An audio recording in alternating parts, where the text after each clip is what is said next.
za sekondari msingi nchini yani GSS kuwa wa kudumu kutokana na bajeti finyu. Hili ni pigo kubwa kwa walimu wanaojifunza walioajiriwa mwaka 2019.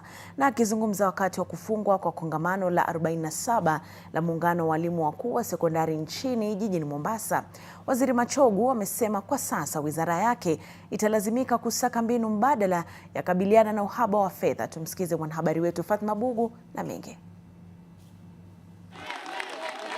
Rais William Ruto alikuwa ameahidi kuwageuza walimu wanagenzi kuwa waajiriwa wa kudumu mara tu mswada wa fedha wa mwaka 2024 utakapopitishwa. Hata hivyo, Alhamisi hii rais aliutupilia mbali mswada huo kufuatia upinzani mkali kutoka kwa Wakenya na kutangaza kupunguza kwa bajeti katika idara mbalimbali serikalini, ila pigo likiwa 18 billion shillings that would go to making sure that junior secondary school teachers,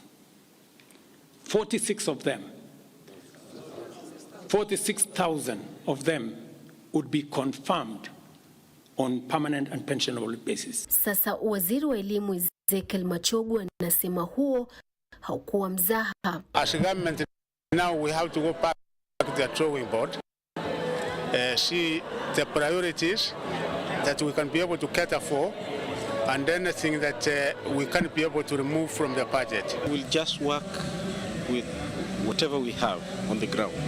Because now, we can't wait until maybe everything is ready. Mwezi uliopita maelfu ya walimu wanaojifunza kazi sekondari junior waliokuwa katika mgomo tangu Aprili 17 walisitisha mgomo wao hadi tarehe 5 Julai mwaka 2024 wakisubiri bunge lipitishe mswada wa fedha ili wapone.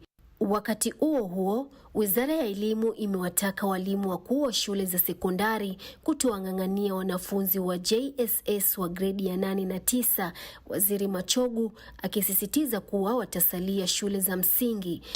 As I said, on session of paper number 1 of 2019 is something that was discussed in the Parliament. And again, we are now in almost July.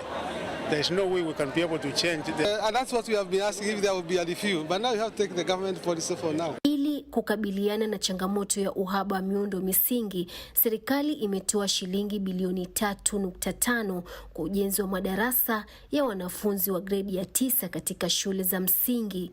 Fatma Bugu, NTV kutoka kaunti ya Mombasa. Na baadhi ya wakazi na wafanyabiashara kutoka mtaa wa Githurai wameelezea hofu yao baada ya wapendwa wao kupigwa risasi na kufa, huku waathiriwa wakiendelea kupata tiba katika hospitali kuu ya Kenyatta. Mfanyabiashara Evan Samolo alipigiwa simu na wenzake kufika kwenye duka lake baada ya mwili wa mwathiriwa kupatikana nje ya duka hilo.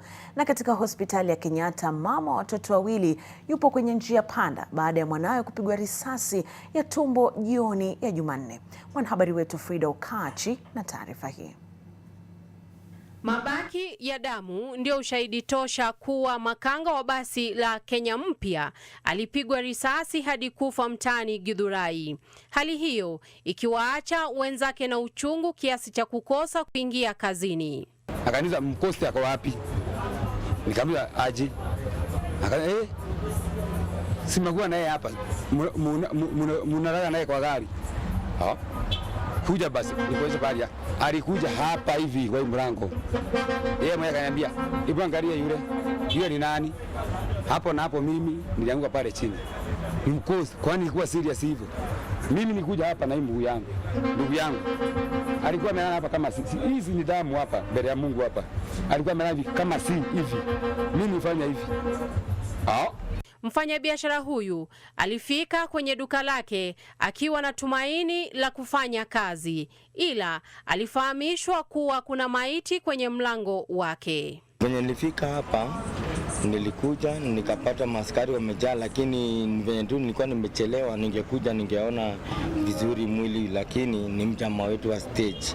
Katika hospitali kuu ya Kenyatta nilimpata Tabitha Waithera akisubiri wakati wa kumwona mwanawe mwenye umri wa miaka 16 wodini. Waidera anasema mwanawe alipigwa risasi kwenye sehemu ya tumbo muda mchache baada ya kufika kwenye kibanda chake cha kuuzia mboga kuchukua pesa za kununua chakula cha jioni. Wakati alifika hapo, watu walikuwa wamefunga barabara, wakaanza kufukuza, wakatoroka. Sasa sisi tukakaa kando, wamalizie kufuga nifuge kazi yangu. Wanajeshi wakipita hayo ndio walipita wakirusa hiyo marisasi. Nilimpata ikamgonga hapa kwa kando. Mimi hata nisikia tu ameniita. Kwa sasa mwanawe yupo kwenye hali sawa, akiwalaumu maafisa wa polisi kwa kufyatua risasi ovyo. Kama anaweza kuwa na uwezo wa kunisimamia juu mimi hata kazi yenye nafanyaga saa hii sifanyi kazi, nashughulikia mtoto wangu na sina ene, ati naweza sema nitawezana na hiyo mabira. Frida Okachi, NTV. Na mtazamaji, dakika 22 zimekatika baada ya saa 1. Taarifa hiyo inatupeleka katika mapumziko yetu awamu ya pili. Nitarudi na mengi zaidi katika dawati la spoti.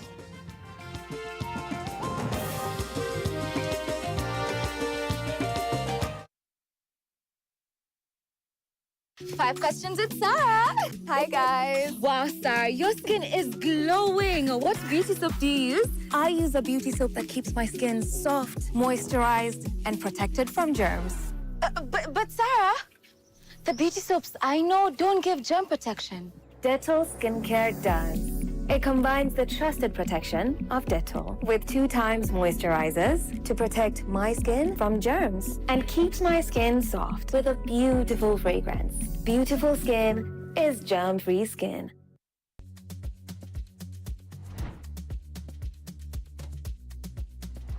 Jinangu ni Sanchez Mali, host wako wa Power kama dawa. Igialde mwenu hapa hivi ona the bad day. Na kama unajiuliza Shujaz TV ni nini? Shujaz ni mbogi yako true. Azin tumekama hapa juu yako wewe youthman. Tunapeleka na rada mambo ya biz, mambo ya talent, mambo ya relationship. Kila kitu unadai kujua kuhusu youthman. Kama una rada hii ni Shujaz TV. Kila Wednesday 10 mpaka 11 p.m. So usiwahi sahau kutune. Mpoa shawaambia masani ya usiku sako ni 10 to 11 p.m. kila Wednesday, sawa? This is Shujaz TV.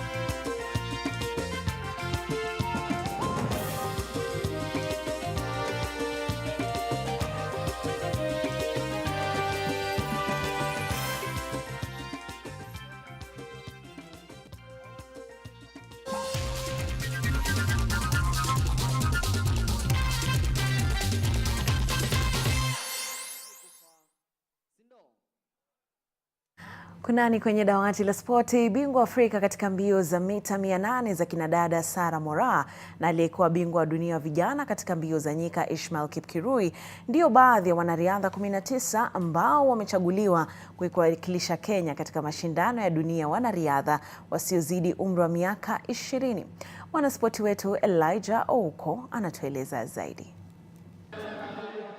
Baada ya kunyakua taji la bara Afrika kwa kinadada katika mbio za mita 800, Sarah Moraa alirejea nchini kutafuta tiketi ya mashindano ya dunia ya wanariadha chipukizi. Moraa pia alikuwa akielekeza macho kwa mashindano ya Olimpiki.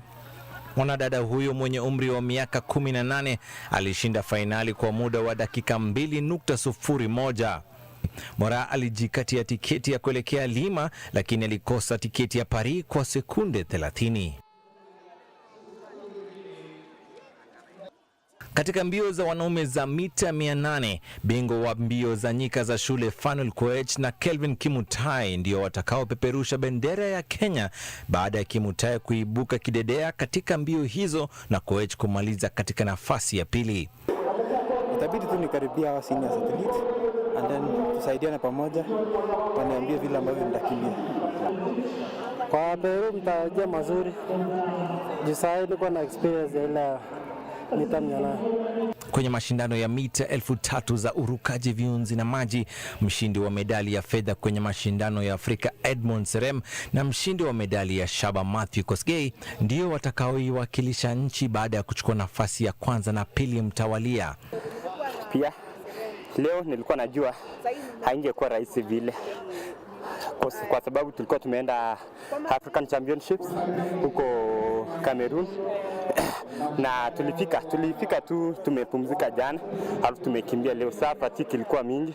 Kwa sasa tunaenda kujipanga na kuongeza mazoezi iende juu. Ijapokuwa hakuna mwanariadha ambaye ameshiriki kwenye mashindano haya ya awali, mwenyekiti wa vijana katika shirikisho la riadha Barnaba Korir hana hofu na timu hii. We have a strong team that has experience, plus now the young girls and the young boys who did not have experience, but they are going to learn now. So they are going to train together, and we are going to have a small, lean, but a strong team. Baada ya majaribio, timu itaingia kambini, huku lengo kuu ikiwa kuandikisha medali zaidi ya 10 zilizoshindwa katika mashindano ya mwisho mwaka wa 2022. Elijah Ouko, NTV Michezo. Asante sana Elijah. Mkufunzi wa kikosi cha Emerging Stars Ken Odhiambo amesema kwamba matayarisho yao yalizaa matunda dhidi ya Zambia ambao ndio mabingwa watetezi wa mashindano ya Kosafa. Kikosi hicho kiliwanyuka Zambia mabao 2-0 katika mechi yao ya kwanza ya makundi iliyoandaliwa jana usiku katika uga wa Nelson Mandela nchini Afrika Kusini. Mchezaji Austin Odhiambo aliweka Stars kifua mbele baada ya dakika 8 kabla ya Patrick Otieno kupachika wavuni bao la pili muda mfupi baadaye, na ushindi huo umeipa Kenya motisha kabla ya mechi yake ya pili dhidi ya Comoros wikendi ijayo ugani Wolfstone. In the first half we knew we had to get early goals so that the second half then we'd make sure they play in front of us. So in the first half we realized that their fullbacks were like always trying to overlap. So we knew if we get that ball and put it behind them, we'll have space and then cross it and then finish. Inside 20 minutes.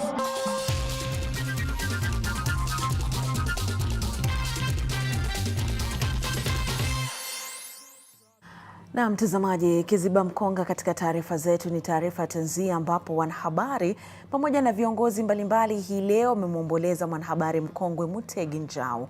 Mutegi alikuwa mchambuzi katika kipindi cha Cheche cha Citizen TV, vile aliwahi kufanya katika Nation Media Group na KBC kabla ya kuhamia Citizen. Mkuu wa huduma za mawasiliano katika afisi ya Naibu Rais Njeri Rujen alimwomboleza Mutegi kwamba ameacha alama isiyofutika katika uandishi wa habari nchini Kenya. Vile David Makali aliyekuwa mchambuzi mwenza katika kipindi cha Cheche alitumia mitandao ya kijamii kumkumbuka Mutegi. Familia ya Mutegi alianza safari yake ya wanahabari mwaka 1979, ilimwomboleza kama jiwe la msingi la familia na kiongozi mpendwa katika jamii, na pia kuahidi kufanya mipango ya mazishi na kushirikisha waombolezaji wote kwenye mipango.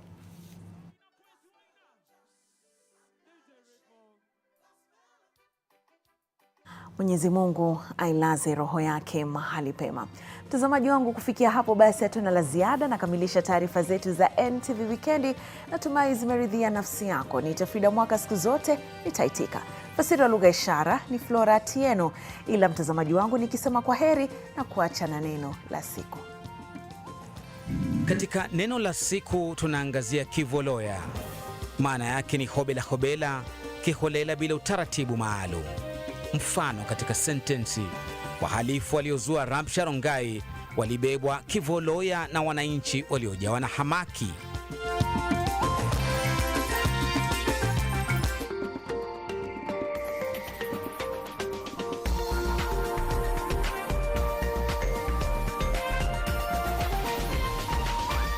This is NTV.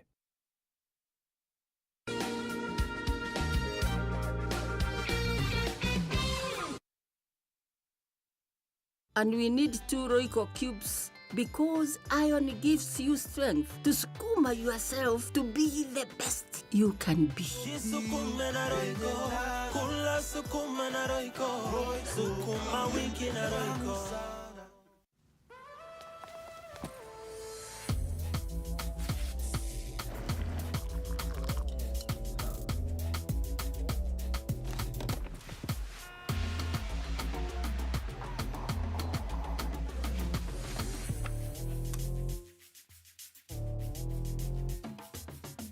The moment is yours. Seize the day. Changamkia your potential with new Nescafe 3-in-1 Creamy White. Nivea Pearl and Beauty Deodorant.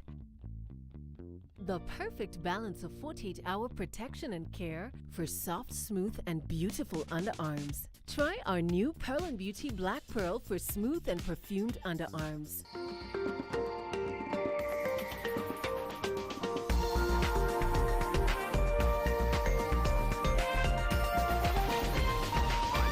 NTV, turning on your world. The following program has been rated PG. It may contain scenes unsuitable for children under the age of 10.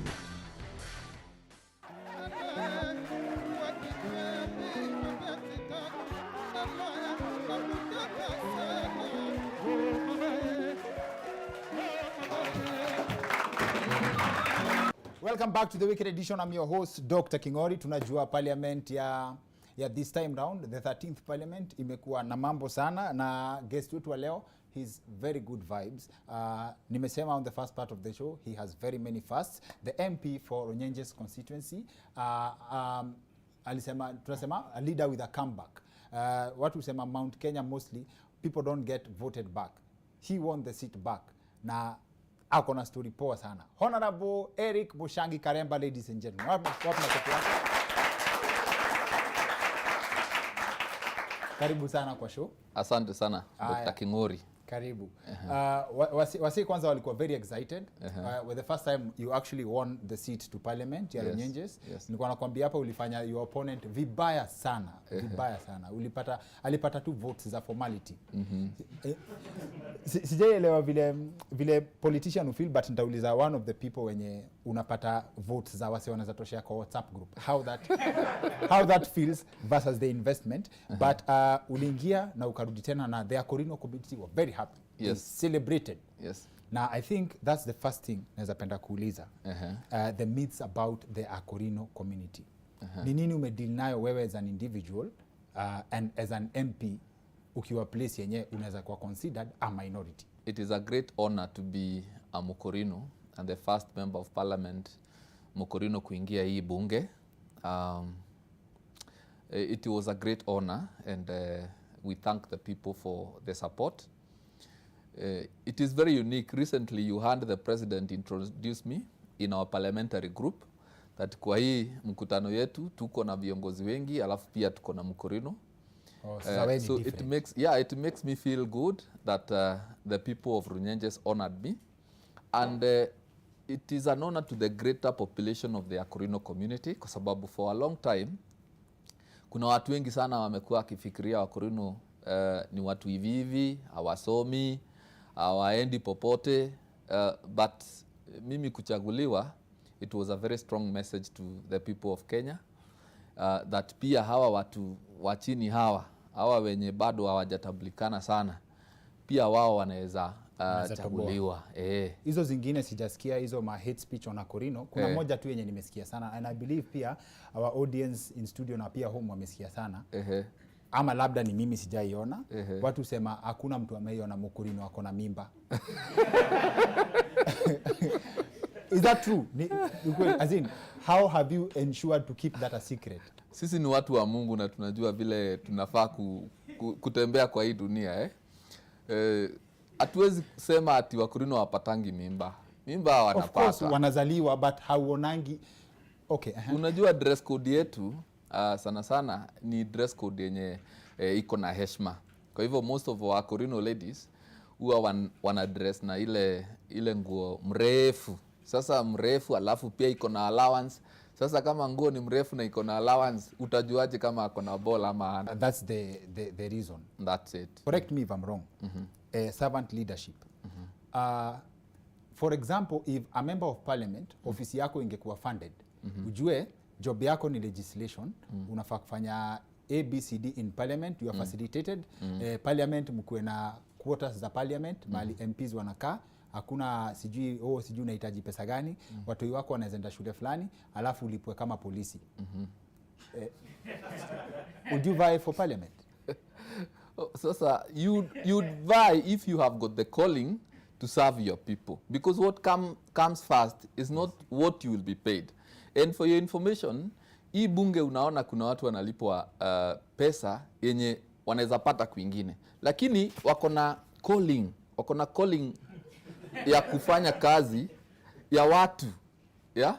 They like serving the people. And so they get into politics. They contest and win elections. So it is not a factor of how much money you're going to earn. It is also a factor of what contribution you're going to offer to your people as you lead them. So the issue ya mshahara hatuwezi sema ati ndio number one. But again, we cannot assume the roles of members of parliament or even other elected leaders in our country. Tunajua ile kazi iko pale, si kazi kidogo. So again, you cannot ignore the issue of the pay. You will not say that you will not work without a pay. No, okay, sawa. Working without pay is a totally different thing. Yeah. But sisi tunajuanga, unaona kama hii kutoanisho ya mheshimiwa. Like one of the ways you defend mheshimiwa defend salary yao ni ati tukikutana na Wakenya watasema uachie kitu. But hiyo si job yako. I differ. Actually, I have differed with even my colleagues, members of parliament, as to the reasons as to why the previous salary should be maintained. Hiyo kazi ya kuchoma jeshi si hatuwezi sema ati ndio inafaa uongezo mshahara. Kwa sababu unaweza choma jeshi na pesa ingine ya kutafuta kwa biashara. So my argument, and which is the argument of several other members of parliament, is that hata sheria za Kenya haziruhusu wewe kama unaajiriwa pesa fulani sasa ati mshahara yako ipunguzwe. Kama hakuna kuongezwa kwa mshahara, inaweza kaa tu vile inakaa, lakini isipunguzwe. So that is the argument that some of us and majority of us have. Lakini it is not a factor of ati mheshimiwa amealikwa kwa maombolezi, amealikwa kwa harambe, because those are optional things you can choose to do or not to do. Okay. Umesema inaitwa kuchoma jeshi. It is. Siku anajua hiyo. Wewe ndio win mara mbili, ulikuwa unachoma jeshi kidogo. Sasa unajua you know lazima una share ile kitu uko nayo na watu wako. So pale nyenje uko na kajeshi kako hata wewe. Just in case ile I know you are protected by the blood of Jesus. Oh, hallelujah. But in the event you have to deal with the ground, na the Holy Ghost hajatumana in time. Uko na jeshi yako. Actually jeshi yenye tuna deal nayo si jeshi ile ya kulinda mheshimiwa ama usalama. Ni jeshi la wokovu. Hata si.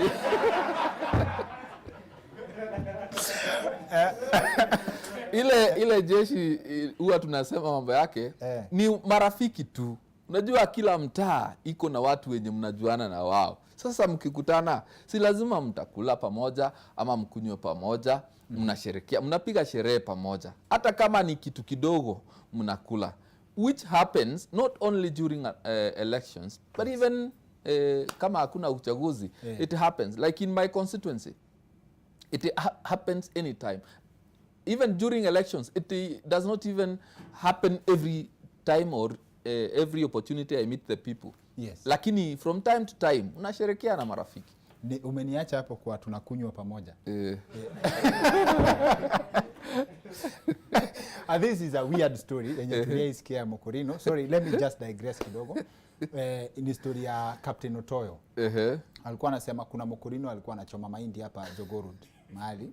Unajua Mokorino ni mtu wa injili kabisa. So kumbe alikuwa anachoma mahindi mbele ya club. So hapa mahali anachoma mahindi ndani ya club. Hii siku on this fateful day wezi wakakuja wakaingia kwa club, walikuwa wanagawana pesa. So kugawana pesa, mmoja wao wezi akasema na huyu Mokorino anachoma mahindi hapa nje, atatuuza. Na wao walisema wamefunga club, kila mtu apewe kitu. Apewe Guinness yake baridi. Sasa Mokorino bila aliitwa akaambiwa chukua Guinness. Mokorino akasema mimi ni mtu wa Mungu, mimi nimeokoka.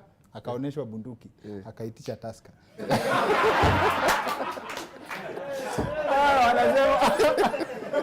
Wanasema Mokorino akiwa kwa Tusker yake ya 5. Sasa shida ilikuwa ni kumunyamazisha. Unajua vile kamunyweso inafanyanga watu. So wewe umekuwa kwa ground. You're dealing with people wenye wanasema wewe ni mmoja wao. Right? Na kuna your voters wenye bado hawajaokoka. Right? Na wanasema mheshimiwa tukunywe pamoja. How have you gotten yourself out of that situation? Okay, well, you know, ukikuwa mwanasiasa lazima pia unachagua ile style unafanya siasa yako nayo. So mimi from the word go, mimi sijazoesha watu kununulia watu pombe, hapana. Hujawazoesha? So inamaanisha ni once in a while. No. That is not what I do. Yes. From the word go, since the time I started campaigning, nimekuwa choose when we take something to drink, it is not alcohol. I don't encourage alcohol consumption because mimi spendi a society that is not sober, and especially the young people. So I always find myself, whenever we have something to share, we share food, because it is also something very nice to share. We share nyama choma, ama tunakula ile nyama ingine ya mutura ama ingine tunakula pamoja. Yes. Tunakunywa chai, yeah? Tunakunywa soup, but I don't encourage hii mambo ya kununulia watu pombe. Kwa sababu wacha hata kuwa timokorino kwanza, hata kununulia hiyo pombe si kuwasaidia, ni kuharibu. When you encourage that, you leave a generation that is not sober, and you see what do you get out of a youthful generation that is not sober. So I don't encourage it. Actually, I fight it off. Okay. Yes. Sawa. So wewe uachiangi pombe, unaachianga watu chai? Mimi ni chai na waachia. Sawa. But ni chai. Chai. Sawa. And in terms of leadership, Parliament is responsible for legislation na kutoa sheria vile inaendelea. What is your take on history ya qualifications for someone to lead? Wanasema MCA pia wapewe degree. That's a question from one of our audience members. Kulikuwa na very big controversy ya governors pia wakuwe na degree.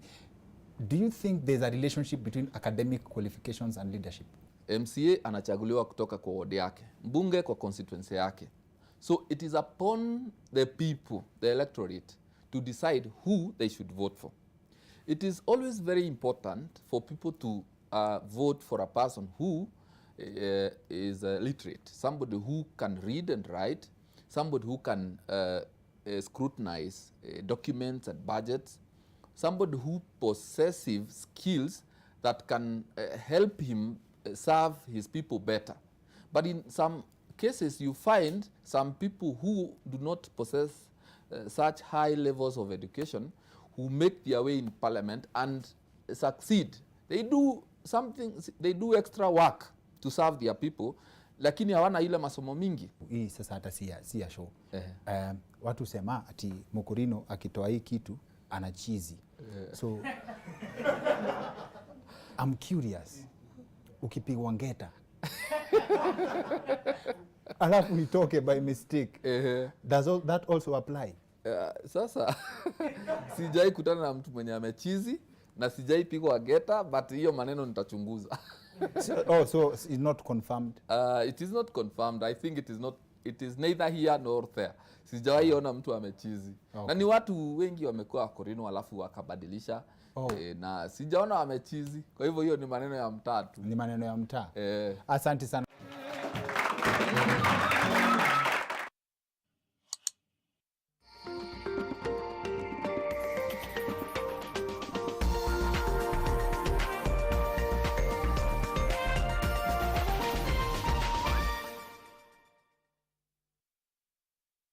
Nivea Pearl and Beauty Deodorant.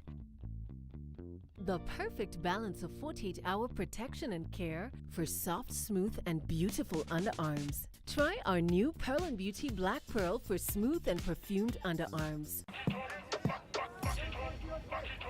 Oh my God, this is unbelievable. I know, it's amazing. So much more local stuff. Ooh, and we are on it too. Fresh episodes every week. Plenty for the kids too. Cartoons, movies, and educational programs. Nice.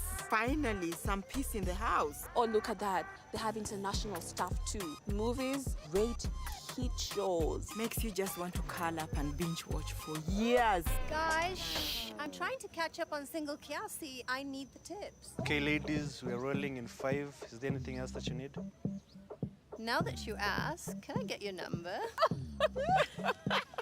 Shika the new Showmax app today for all your favorite local, international, and kids hit shows and movies from just 300 shillings a month. Shika Showmax, streaming for Africa. I trust Sunlight 2-in-1 washing powder to give my clothes a sensational clean and an uplifting fragrance. Okay, bye-bye. Sunlight. More than you expect. Is Dove better than ordinary soap? We're going to prove it.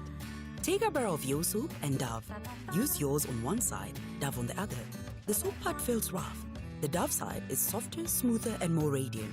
With 1/4 moisturizing cream, Dove deeply nourishes for radiant skin all over. Try Dove and feel the difference.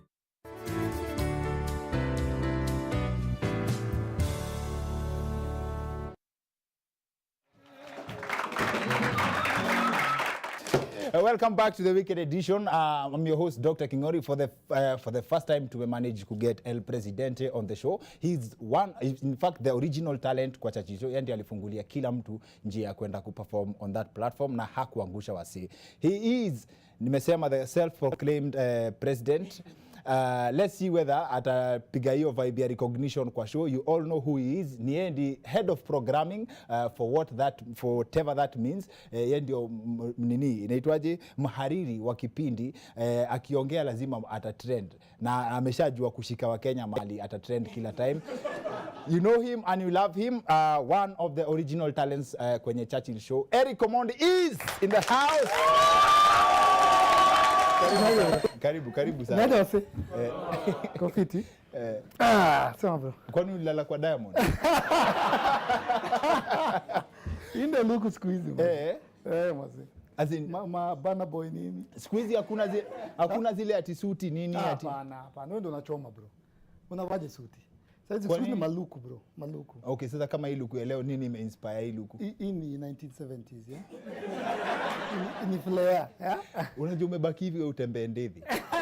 Nishatembea ndedhi before. Serious? Kitambo nikiwa mtoi.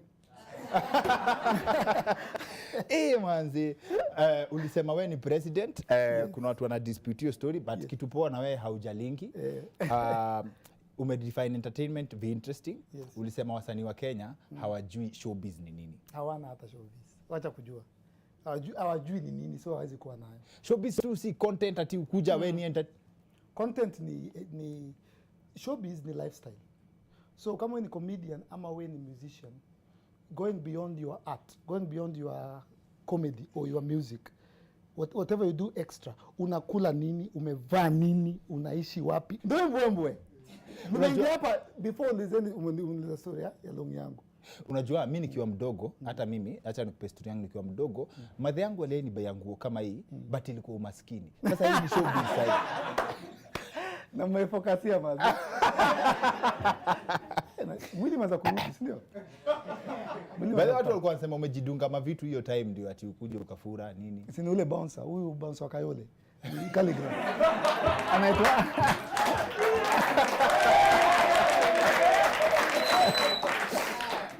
Ubasa oyole. Kama jidunga mimi sijidungi bro. Unajua ni pesa inakupeanga confidence. Unaona kama unaweza kutana na calligraph mahali na hiyo size yake ya kufanya vibaya. Hakuna, ule mtu amenona. Naweza muhemesha mbaya. Calligraph nikipatana hivi nakimbia kidogo akinifuata ni hivyo. Ukisema showbiz ni vitu zenye unafanya. Like be deliberate technically about everything you're doing. Juzi nilikutana na kitu, I actually posted that picha ulikuwa umevaa majuala za takataka, si ndio? I think hapo ulikuwa unaenda kuperform Uganda. Hiyo ni showbiz ndio. Mimi mara ya kwanza niliona hiyo picha nikaona unaenda Uganda, nikajua unaendea pesa ya takataka. Bro. Nini anaendelea hapa? Tunaongea kama ni mchongo mtu sema wase. Lazima uniweke ready. By the for real, I have to declare this. Whatever happens, whatever we are going through, I have profound respect for you. Thank you. The decision, the first time nilikuwa Dandora, na ni the first time ulipiga. No, not the first time. Siku uliniua nikatoka nje na nikahupata mimi siku moja naweza chekesha mzee hivyo. Ni ile story fulani ya ati mtoto wa Runda inzi kiingia kwa food yake. Anakuja, oh mami, sijui there is a fly in my food. It's inzi nini. Alafu Dandora place nilikuwa ni Kibera hata Dandora in the same ati inzi kiingia kwa supu hata mtu haitangi mama yake. Unaishika, unainyonya, alafu anambia jitegemee. Jitegemee. Bro. Jitegemee. How the industry moved from ile ustima yako ya by the nikitaka kuwachekesha naweza wachekesha tu, it's about nimevaa nini ama Eriko amefanya nini leo. When did that transition happen? I think change, bro. As we grow, vitu kila kitu na change. Technology na change. Sasa hizi mazi simu zinafanya vitu hazikuwa zinafanya 90. Hata 97 hakukuwa na simu. Sasa hii kuna wifi. A few years back hakukuwa na wifi. So vitu zinaanza ziki metamorphose, ziki change. So entertainment pia ina change. Na sasa hizi penye tuko kwa ile generation ya trends. What's trending now? Watu wako busy, bro. Watu wanatafuta rent, watu wanatafuta school fees, watu wana do. So bro, ukitubotu hapo na sijui umetoa ngoma ukafanya video. Bro, kuna saizi ukienda kwa trending utapata sijui Rigiji ana trend, ukitani hivi asha kwa number 7, ashatoka mwingine ana trend. So attention span ya Kenyans especially ni kama mtoi wa class 5. Ni very small nini. So we're competing for the attention. So where's the bo? Where's the bo? Na showbiz ni kama wacha nikupatie in a layman's language.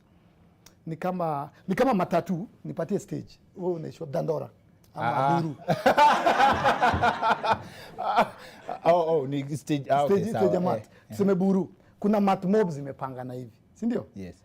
But ile matitaja ya kwanza ni ile mati ya ule bwana. Video made. You kelele ndio showbiz. Yes. Nake, watu wote ni makonda. Kuna konda mwingine amekaa tu pale. Hakuna matatu na atakubeba watu. Yeah? So yule mtu wako na ngoma. Yeah, but kuna konda mmoja tatebo we made anakimbia hiyo kelele. Hiyo ndio showbiz. So hiyo ndio kelele, bro. Una get? Ndio kelele, bro. Umevaje? Your lifestyle, don't just make us laugh. Your lifestyle should be entertaining. Okay. Yeah, not just your comedy. So comedy ilitoka kwa mstari na piga story ikaingia kwa fashion, for example. Hiyo juala nilivaa. Okay. Unasikia juala nilivaa? I find it very comic by the way. You find it comic? Mimi hata nashangaa huku shiko. Unajua zilibaniwa. Najua. So I think Kenyans tuko na talent but tuna lack showbiz majorly. Yes. Na that's why tunapitwa na wa Nigeria na wa Tanzania, not because they can sing better or they are funnier, but because wako na showbiz. Sijui Wizkid amelanda na Wizkid hata I think saizi anaishi kwa Chris Brown. Hajakuwa Nigeria for 6 months. Yes. Na get. Yes. So tuweke tu ni chumvi, ni kachumbari. Okay. Ni flat. Sawa. But then doesn't this worry you? Let's say for example, how do you deal with mse amekurespect for Eric ile profile, right? Na kuna mse anafeel anagongwa na controversy ya Eriko kutoka hii side na kutoka hii side nyingine. Does it matter ama you are creating new audiences? Because you see now of late people wamekuwa wakisema Eric Omondi na amekuwa ni vicious circle. Eric Omondi hata uliisha bwana, hata siku hizi uchekeshi, hata nani, hata mamito ni fani kukushinda. Umekuwa na ngori ya shughuli ya mtoi, right? People had a problem with the fact that you recorded that and posted it. Yes. So kuna watu wanaweza define hiyo kama clout. No, that's not clout. So unajua kuna vitu wezi joke nayo daktari. Yes. Vitu kama namwambia watu, juu mimi ujoke na vitu mob sana. Mimi ufanya showbiz na anything. But kuna vitu kama rape, for example. Yeah. Vitu kama murder, vitu kama losing a child, vitu kama GBV. Huwezi kufanya comedy juu ya rape. ati boda nikarepo wezi una get haiwezi hata tutachekaje. So inafaa pia tuko intelligent enough na tutumia common sense. Yes. Tuone even me as Eric Omondi kuna lines hata msini expect ni cross na get. So I think sometimes pia ukifanya showbiz sana na waelewa inaweza confuse watu. Yeah, but kitu kama hiyo ni kitu sensitive sana. Na hata ile time pia ex wangu pia alikuwa kwa ngori. Una get. Maze kuna reason mu post vitu kama hizo. Juu ni perspective. Ni perspective. Ude malipigwa na chali yake. Na hata ya kujua nikipost hata karibu tukosane. Juu singemwambia juu angekubali. Mimi nikapost nikasema huyu chali anapiga huyu dem. Na huyu chali na alishikwa after 2 hours. Angeshikwa juu ni watu kwa madodo hapa nje. By the mtu alikuwa anauliza maze una protect ex wako kwa relationship yake current. So as in when ni protector. Uko tu hapo nje like you're keeping tabs but then I need to clarify. Unacheki ex wangu madhake alikuwa Italy, watu walikuwa huko majuu. So alikuwa the situation alikuwa na need mtu. Sisemi mimi ni powerful but mtu at least influential anza kumtoa kwa hiyo kashimo. Juu alikuwa na feel a bit hayuko safe. So akanicall. Ya juu alipo kupiga madhake hakuwa anapatikana kwa Italy. So the next person I call ni mimi. Una get. Na mimi dem akinipigia hata kwenye dui wangu. Nikisikia tu a female voice analia. Alafu nimuulize ni nini. Alafu aseme nimepigwa. Hata kama hata kwa ni wife wako bro. Mko naye kwa nyumba ni call aniambie kingori bora nitakukujia. Una get. Hiyo inanga boundaries. Bora ndakuja tutakosana vibaya sana. Juu ni kitu mimi personally nili grow up nikaona manko wangu wakifanyia manti wangu na ni kitu nilisema grow up siwezi accept. So when them alinicall when ex wangu alinicall I went to a rescue. But after hapo si my ex wangu amenicall wengi. Wanataka Sasa Eric ni Jacinta. Ebu conservative figures because najua wewe pia wewe ni msem real. Wewe unaona wewe ukikuwa utupigie census uko na mics kama wangapi hivi? Hata kuna ngoma nilitoa ya mic.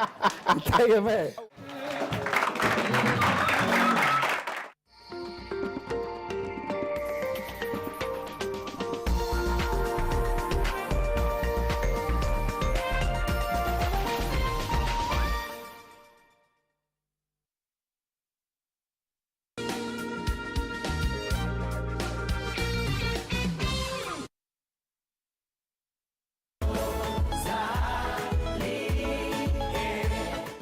On Crossover, we present to you the DJ battle, new school versus old school. My name is DJ Fancy with a PH, and this coming Sunday, I'll be playing you all the new school music on Crossover on NTV. My name is DJ Caprice, and I'll be playing nothing but old school music. So set the date, synchronize the clock, and let us meet this Sunday from 11:30 to 1 p.m. only on NTV. And this is Crossover.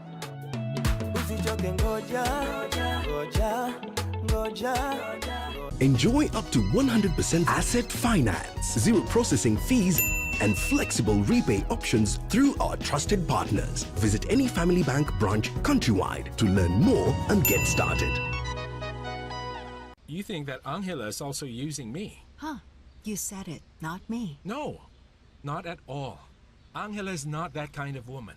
Listen, Leo, I really believe that this Angela is a very intelligent woman. She already made you get her into college, and now she works in your house. Now all she needs is... I'm sorry, but I think you're overthinking the situation. No offense meant. And you're blinded by her charms.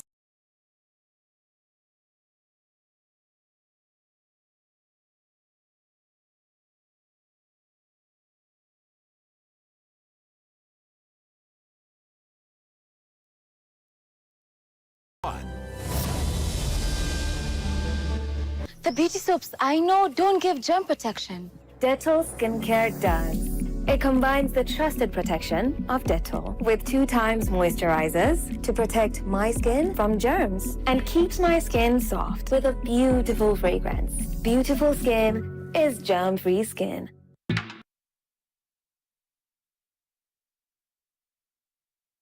taarifa teke na e-paper. Stay in the know on the go, getting the full story bila ngori. To sign up, choose your preferred subscription. Use the promo code SUBZ22 to get 20% off and pay. Get your favorite newspaper and enjoy the truth anywhere, anytime. For inquiries, email epaper@ke.nationmedia.com or call 0790 111 111. Subscribe today and get your taarifa teke. Are you curious about that dazzling look? How do you define beauty? And how to dress elegant, glitz, and glamorous.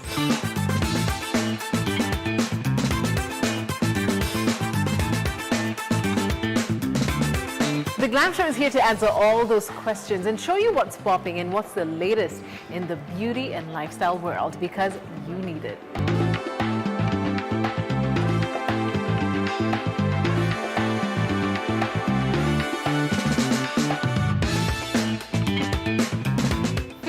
Look your best and fall in love with Into the Glam every single Saturday only on NTV.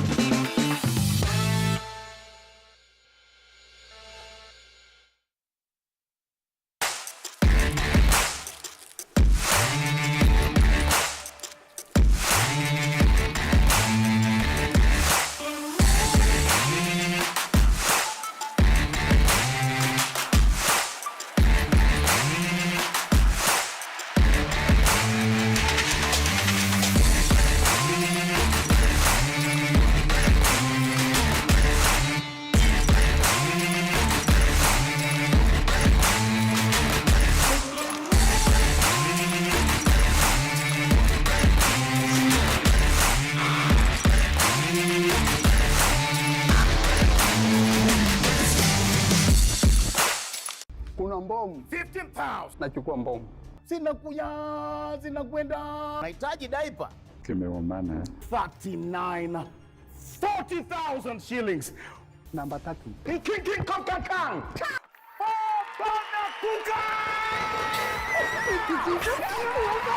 Na 50,000 Kenya shillings.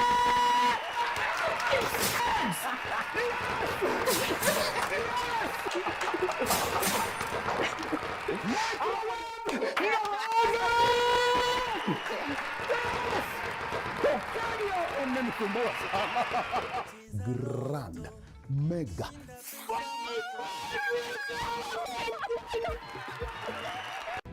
You can have the last laugh while they think that they have left you exposed. Let me tell you, God is lifting you up today. God is lifting you up today.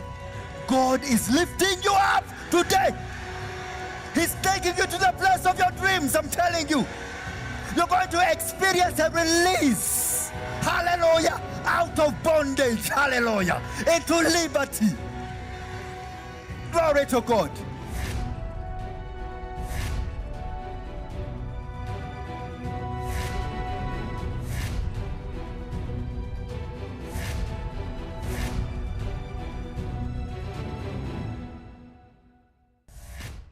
Enjoy up to 100% asset finance, zero processing fees, and flexible repay options through our trusted partners. Visit any Family Bank branch countrywide to learn more and get started.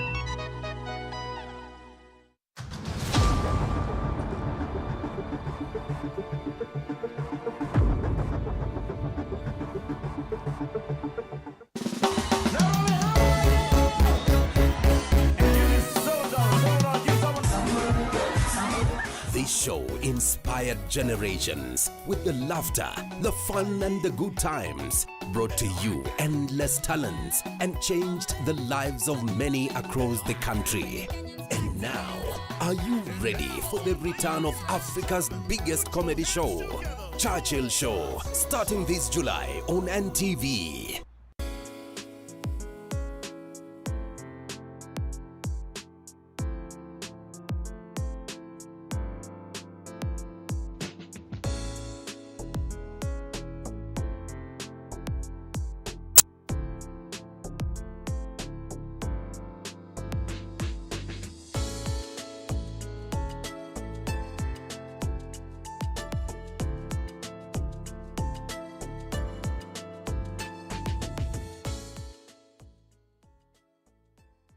To get Missing Vibes as your Skiza tune, dial star 811 star 924 hash. Skiza na Nation.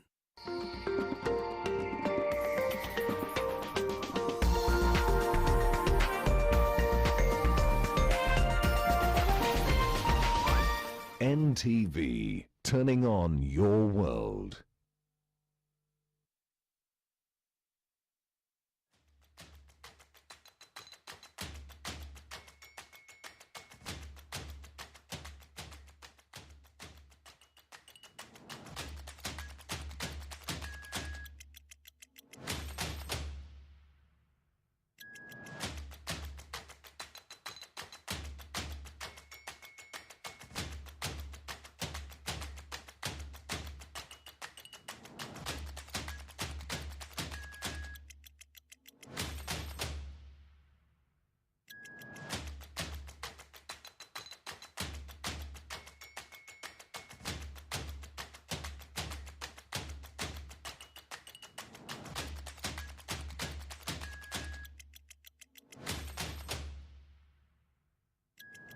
Hello and welcome to TTTT. My name is Amina Abdirabah. I am your host. Joining me are my panelists. Hello, Cindy Ogana, Daddy Mato, Kido. Hello. Kido, I don't know if I should be introducing you with SPM anymore. No. Seeing as y'all are with... You're with Yani, alleged, we have not to be on left the side. violence in the streets. No, we haven't. Amina has decided to bring the Face to violence face. in the studio. Face to face. With your twist. But we will never forget. It's okay, Kido. We will never forget. Badona You know, they always say that when you are silent, you are siding with the oppressor. Yeah. And I genuinely believe, you know, for the influencers and personalities who thought they were being bullied, some of these things are beyond you. Okay, they are a civic duty. If you have such a huge following of millions of people knowing the kind of influence you have, yeah, it's not about you anymore. So we will not forget. We will not forget. Anyway, you can unajua niliwaambia saa zingine mimi usahau nafanya show. I was about to say you can unfollow. And then I remember I am on air. So it has been a very tough week. Yes, How are it you has. guys feeling mentally, emotionally, truly? Mato, let me start with you. Mentally, sawa, umeanza na mimi. Na tumeanza kipindi tu hivyo. Haya, sawa. Twende. Niko na list. Nilikuwa nangojea opportunity ya kusoma list yangu. I have 7 pointers that I'm going to bring as far as what has happened this week is concerned. But I am a very proud Kenyan. I'm very proud of where we are right now. The journey is not yet Uhuru. Not yet Uhuru, but we are on the way. I can only hope that we get to see that day soon and very soon. It might not happen now, but I know post 2027, things are going to be totally different in this country. Cindy? I wonder, I'm an empath, so when things happen, graphically, it affects me personally. The deaths, the graphic pictures that we've been seeing, people shot in the head, kids dying in the estates, you know, I automatically transfer that as a mom. I'm thinking those could be my kids. You know, it's really depressing. Of course, there's a victory in terms of people voice, people power, people being heard, change being seen in terms of the finance bill totally being rejected. But on the other hand, you have to ask yourself at what cost. And the empath that I am, I feel bad about the cost, that the blood that had to be shed for that to happen. And it didn't need to. We didn't need Yeah. to. Yeah. Kido? I'm so proud as a Kenyan. I'm confident enough. Sahi nezambia watu I'm truly a Kenyan because right now tutakuwa tunangoja zile stories za inquiry, report, committees zikae chini. As a Kenyan right now, you can just wake up, mobilize other Kenyans, and then you can go on the streets and mtasikika. Yeah. Ni watu wa SPM hamwezi kuwa proud. But anyway, now, let's move on to the very first story. Kenyans are outraged after a police officer was caught on video firing at civilians during protests against the finance bill. The incident, which has rapidly circulated on social media, shows a plain-clothed officer overseeing the arrest of protesters. As the detainees are being loaded onto the police Land Rover, the officer then aims and fires what appears to be a tear gas canister at unarmed journalists and civilians documenting the scene. And it was just a blatant disregard for me. I Yeah. don't even, he didn't even really look, and he knew mtanipeleka wapi na Hakuna mahali mtadu. unampeleka. Sindi utadu. Hakuna kitu tutadu. And you know the thing is, because that's the only clip we have, I don't know, if you know, please let us know on Twitter. Did he actually shoot someone? Did somebody get hurt? Well, there's there or are is also the allegations that he was the same cop who allegedly shot Rex. You Yeah. remember Rex? Yes. One of the first people to pass. And you know, when the mother was talking about, you know, what had transpired that evening, she said that one of his close friends called him to tell her that they were on their way home. Meaning, again, when he was shooting, or when he was shooting allegedly, it wasn't because he was aiming at protesters, not that he should, but he was shooting indiscriminately. Yeah. Yeah. So that makes it even worse, you know. I know that as security agencies, you have to go with the rule of law and the commands that you are given, but I would be very proud, I'd even be a more proud Kenyan if, you know, if he's under the police or whichever other administrative arm he's under, says, look, we were given orders to maintain order, but not to shoot to kill. And they single him out. I think that would be a precedent moving forward in terms of how they deal with protesters who are, you know, exercising their civic duty and under the Constitution. So it would really, I hope the pressure that we give on social media will actually amount to something, that this particular cop is singled out and he has his day in court. That's true. No, Not yet. I agree with Mato. Not yet. I know, but you see, there Not have been yet to Uhuru. cases of extrajudicial killing where the cops have been handcuffed. And usually there's always a fallback guy for these things. There was a guy who shot thugs in Isili a couple of years ago. So he's walking free. Or there was a case that was brought against him, but I think he's okay.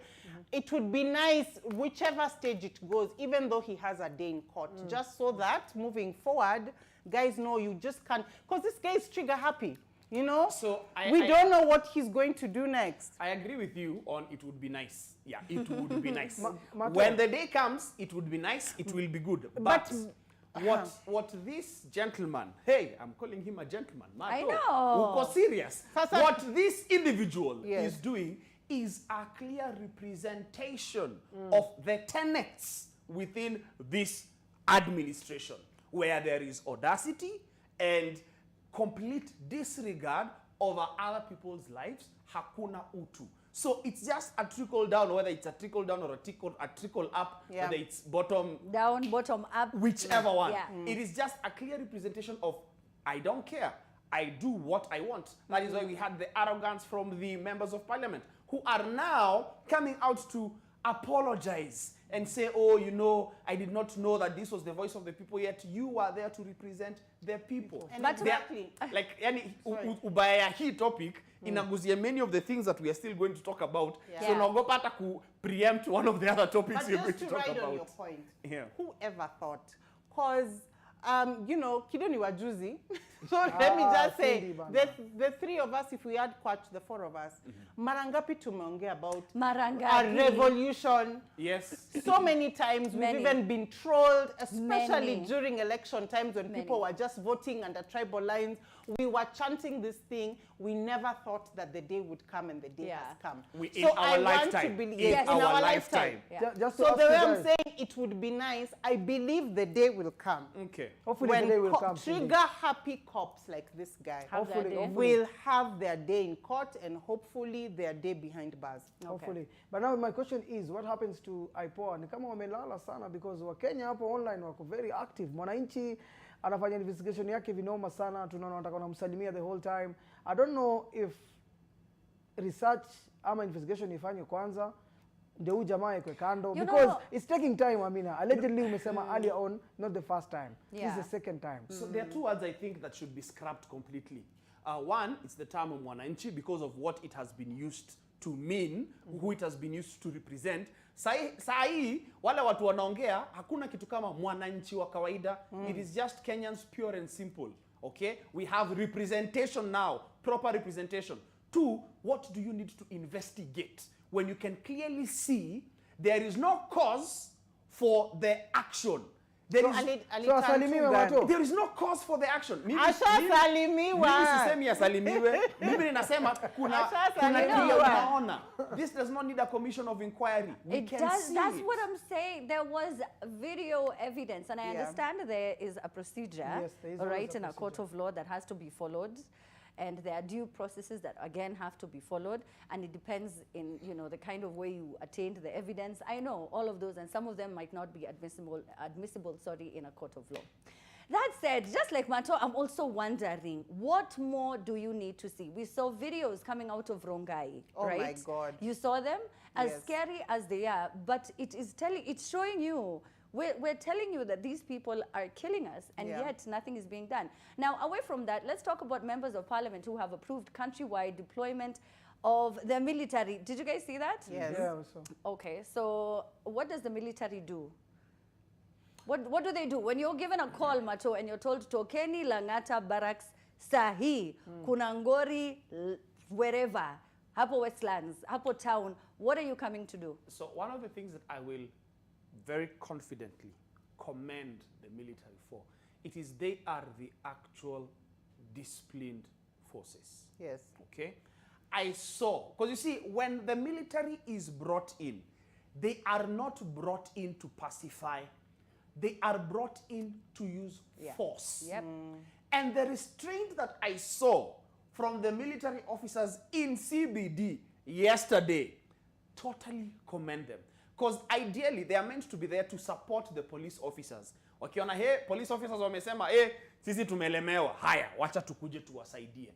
Now, at no point did I see them having to come in. What I am not sure is if whatever happened in Githurai had the defense forces, because we have the Kahawa barracks right there, or it was National Police Service officers.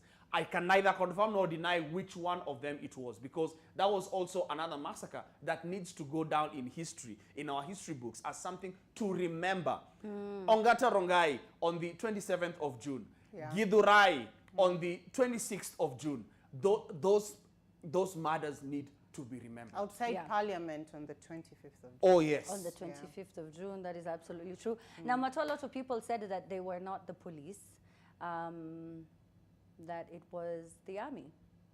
Well, the snipers. No, not the Githurai. snipers, the ones who were deployed in Githurai and the ones who were also deployed in Rongai. But to what end, and also, though? it doesn't even make any sense. So, Some- tume polisi wetu Haiti. Yeah. And then as we deal with the military, I beg, what's going on? Now, a group of Kenyan police officers have arrived in Haiti, in case you missed that, marking the beginning of a United Nations-backed mission to combat powerful armed gangs that have wreaked turmoil in the Caribbean country. What do you guys make of this? And I also just want to make it very clear that the people of Haiti have said they do not want any external interference. I know you guys have seen there are more than 200 gangs. And these gangs are made up of people who left the army and people who left the police force in Haiti. So they're very, very organized. So many, like, if you read about how they murder, how they kill, what they do to police enforcement, it is very shocking. And I know you guys saw Barbecue. His name is Barbecue. He's one of the leaders of the biggest gang in Haiti. Oh, you saw that, Kido? Yeah, so. Akasema, we don't want them to come, but if indeed they come, they are going to be treated as invaders. Yes. What do you make of that? I'll say this, it's very simple. If they're doing it, maybe watu wameenda tu hustle kama hustle zingine, it's fine. Wameenda kutafuta hiyo allowance yao 20k, whatever amount, sawa. But me, if I was to be in that position, I'll ask myself, if my country is burning, I'm leaving my country to go and occur another country. Does it make sense? What about my family back home? Will they be safe? So for me was to just ask the leaders, you know, His Excellency William Samoei Ruto. He didn't have to do that, because for us, I feel like he don't care about us. Ooh, strong sentiments. I want to hear from you on social media at The Trend Live on X. The hashtag is TTTT. Cindy, I know you have a lot to say. Mato, I know you have a lot to say. I have two questions. Was the deployment of the military both... Oh, they've just said that MPs approved it, so it was constitutional. Okay. Was it necessary? And what are your thoughts about our police going to Haiti? So far, 400 have gone, 600 more to be deployed over the next few weeks. I want to hear your thoughts. We're taking a quick break. We have so much more to talk about after the break.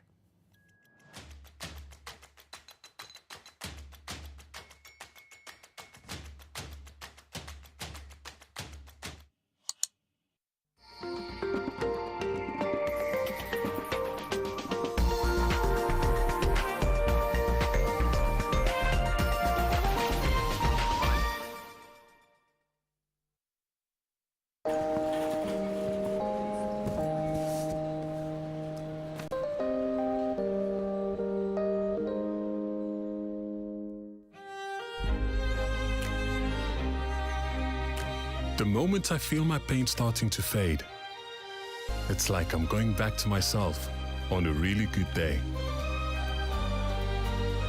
Panadol Extra releases you from strong pain. Panadol, release starts here.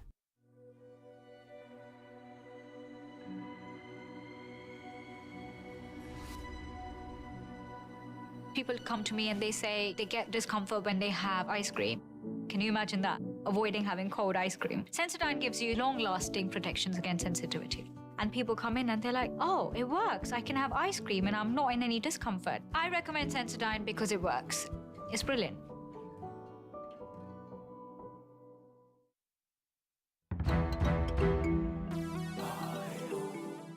This week on Daring Abroad. We specialize on VVIPs. Meet Texas-based Eliud Kimani, the Kenyan entrepreneur with his very own luxury car business by the name Liberty Travel Group. Find out how he hit the road and how he's able to keep moving forward one trip at a time. Get Fortune 500 CEOs, celebrities, global icons, vice presidents, presidents. This, as the Kenyan Community International Church in Seattle, Washington, creates a space for Kenyans to exercise their faith and traditions while abroad. It took us about 18 years probably to get here. This Saturday at 7:30 p.m. on NTV.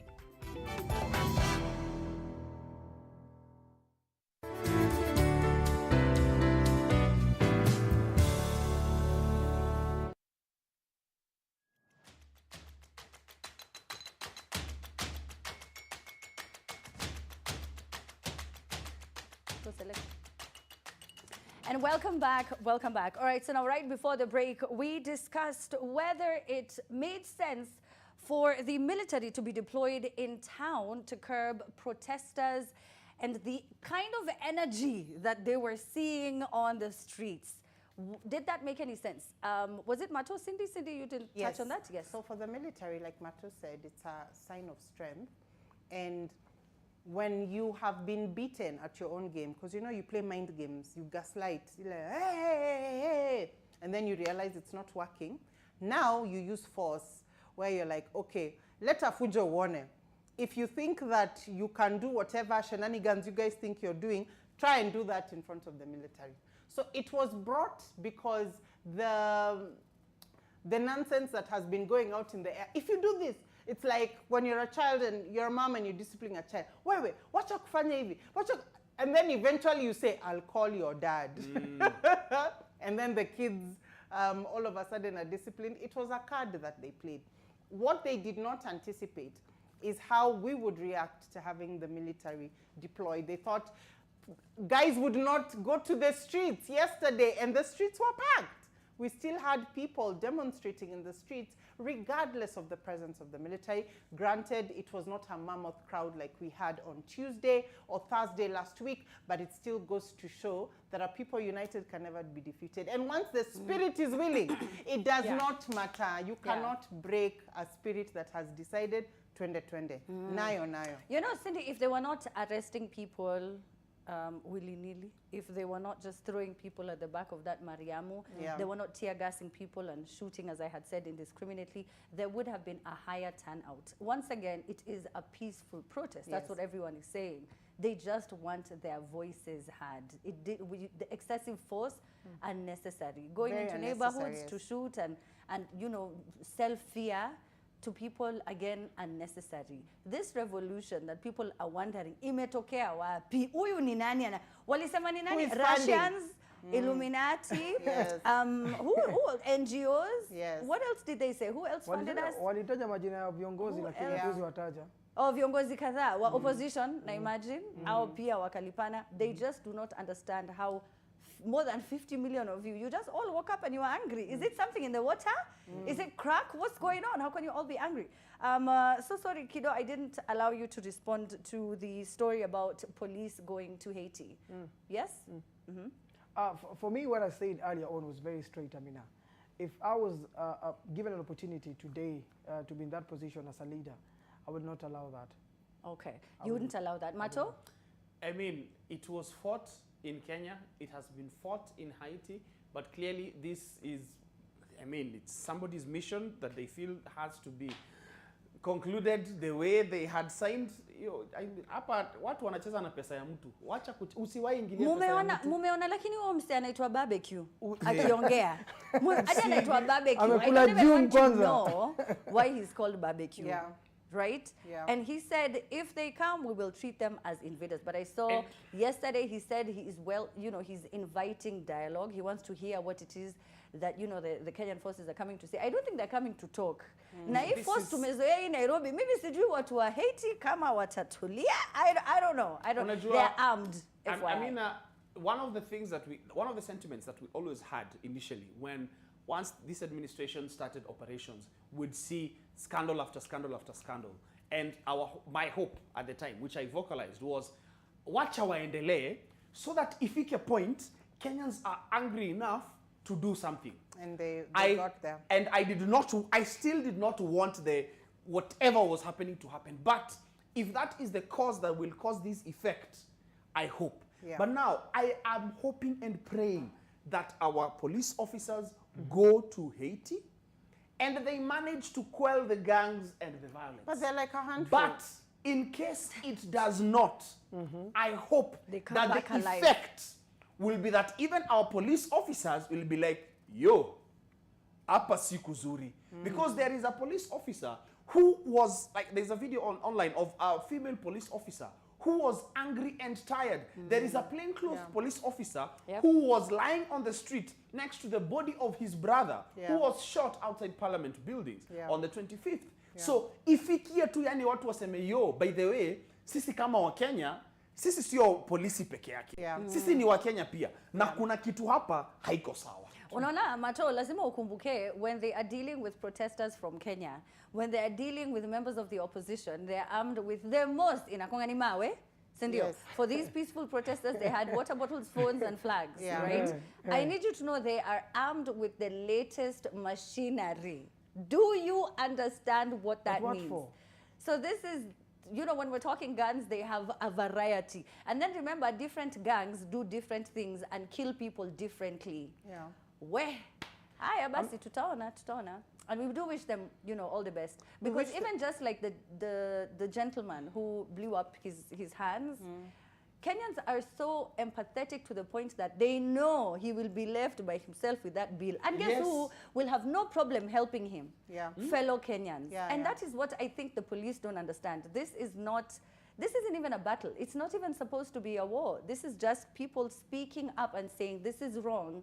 And the police who exist and live in this very country feel like they are oblivious to any of the taxation or any of the bills or the high cost of living. Quite unfortunate. Kido, real quick as I go to the next story, you wanted to add something? No. Oh, okay, fine. I want to add something. Yes, indeed. So, just as you've said, they're going in a foreign country, foreign language, foreign everything. There are a handful. Apparently, it's a total of only 2,500 troops, Kenya and different countries. Please stop eating this guy's money. Because if there's no money to feed children in schools, where are we getting money to take these troops to Haiti? There's somebody who has given us the cash. You saw $200 million?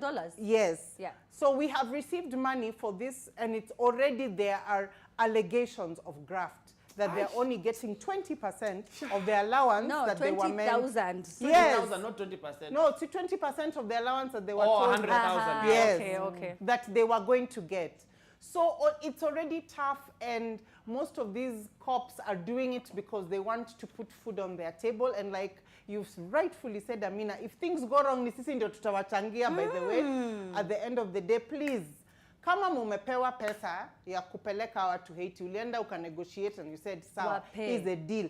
Give them that cash. Because what they're going to experience for 20,000, hata mimi ningebaki. Hata mimi ningebaki. Mimi hata hiyo 100,000. Mato unaenda na how much? It's never that serious. It is never. Yani na ninajua this is an ambush. I don't know. Anyway, now when I say that we as Kenyans will support you and help you, you as a police officer, you as a respected member of our military, Kenyans of goodwill have so far proved this on social media. And in case you didn't believe me, well, they have so far raised 24 million Kenya shillings towards supporting victims of police brutality during the deadly Anti-Finance Bill 2024 protests witnessed in the country within the past 1 week. 24 million. When they were saying sisi kwa sisi, I think we are starting to witness it in a whole different light. That's a lot of money. And it didn't even, I think it's taken, what, 3 days? If I'm not mistaken. 2 days. It's taken about 2 days. Yeah. 15 million within the first day. Yeah. I mean, what I'll say about that is that Kenyans are always, united. Always united, I'll say that. But now my question is now, what's the way moving forward? If Kenyans can raise certain amount of money within a short period of time, why don't we think about this? Let's picture this. Tuko na katil, kapaybill, deni ya gavana ngapi? Wakenya wachange. Hiyo ni joke. Ama Amina, fanya hivi basi. Budget ni pesa ngapi? Walikuwa na raise tax kwa budget. Wachana budget. Hapana, to raise amount, vitu kadhaa. Tuweke hiyo budget kando. Na hiyo tax. Hapana, the first lady, okay, the DP's, wife. Yeah. There is the prime minister's. How many? There are like 4 or 5 officers. We're just paying wives. Hizo tu tukitoa, okay. Alafu tutoe. What else was there that was also? There were quite a number of them. That if we just remove 1, 2, 3, 4, the wealth, if the wealthy, if they were taxed, if the politicians also knew what it felt like to buy bread at 2 billion, then now we would be talking, right? Hata mshahara wao Amina walikuwa na propose kuja 200. Nimeona. Umeona Burkina Faso wamesema they need a pay cut. It's just that the number of scandals that have been in this country have devalued the actual amount that is a billion Kenya shillings. Yeah. Kuna mtu alipiga hesabu. Ukipiga 1 billion Kenya shillings, divide by 50 years, divide by 365 days in a year. In 50 years, you will spend, and listen to this. I'm listening. In 50 years, every single day, yes, having stolen 1 billion shillings, you will spend 55,000 per day. Per day, 55,000 per day. Hizo ndizo pesa zinaibiwa. Yani, uamke uchune 55,000 hata si lazima umalize. Ulale tu. Upeane tu mabeshte zako ndio iishe. Kesho asubuhi unaamka unachukua 55,000. Hiyo ndio bilioni moja. And the amount of money that our former president used to say in a disappear every single day was 2 billion. Kwa hivyo kuna mahali mtu anashika 110 anatumia anatupa. And that is per day. So how ni watu wangapi in 50 years? Wengi. Pesa zinaibiwa sana. I am glad that Kenyans tunaweza sema tuchangamke, tusaidie. It is not our responsibility, but we are going to do it because we have to. For the people who risked themselves and their lives to voice what we have been trying to say every single day. And I definitely commend the people who are doing that. Hiyo kusema ati watu wako na jokes ndio. But I need to take a quick break, I'm so sorry. Tunaweza accept hizo jokes lakini hatuwezi chukua pesa tuchangia watu wanaiba. Na bado tunataksiwa. Sisi utaksiwe kwa barabara, utaksiwe juu ya gari, utaksiwe juu ya chakula, utaksiwe juu ya mkate, maziwa, bibi, bwana, munaenda sana. And also the other thing I've just remembered were the unconstitutional offices. Yes. Thank you. That is also in the billions. Hashtag is TTTT. When we get back, we'll start with your tweets. What is your say? I want to hear your opinion on any of the stories that we have discussed. We're taking a quick break. We have to see what's coming up on the news. And we have a lot to talk about. Don't go anywhere.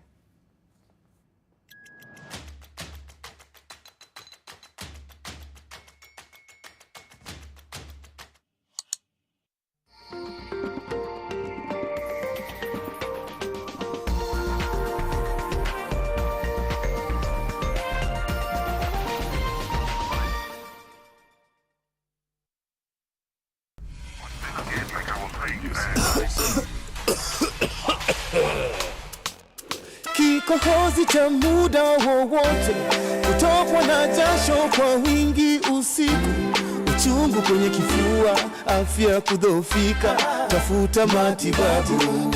Labda ni TB ni ugonjwa wa kweli. Ukipimwa matibabu yapo utapona. Daktari kwa ushauri, tumia dawa kwa nidhamu. Elimu tupashane, tupige vita TB. Pimwa TB, tibiwa ishi poa. And we need 2 Royco cubes because iron gives you strength to skuma yourself to be the best you can be.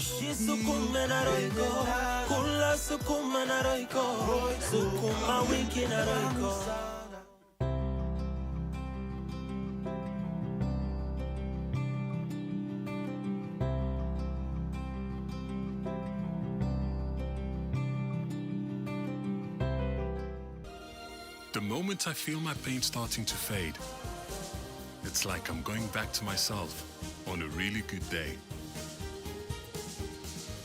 Panadol Extra releases you from strong pain. Panadol, release starts here. 5 questions, it's Sarah.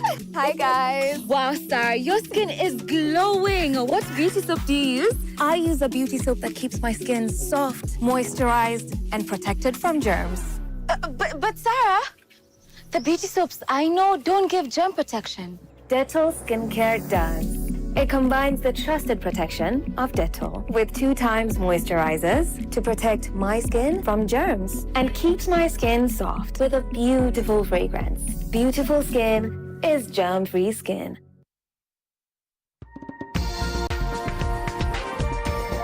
This is NTV.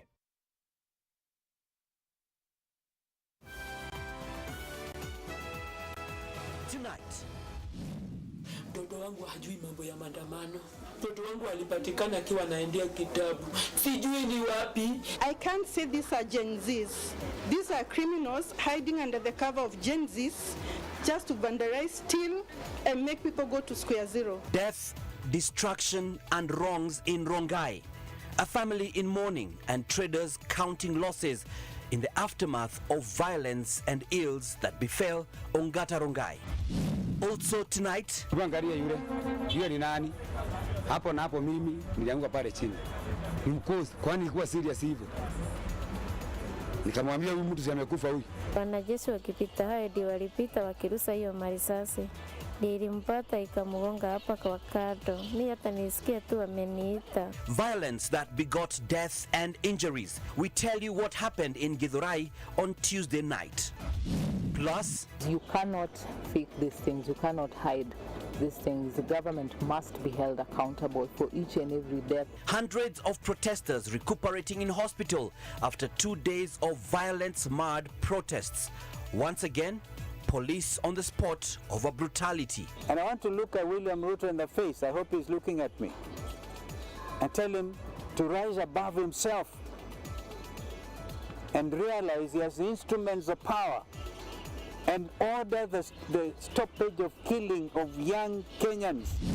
And the outburst by Mr. Kashagwa on the NIS and its leadership was in extreme bad taste. Yeah, and I think President William Ruto must put his house to order. Of DP Rigathi Gachagua and his truthfulness, or the lack of it. Politicians slam Kenya Kwanza for dragging national security into in-house divisions.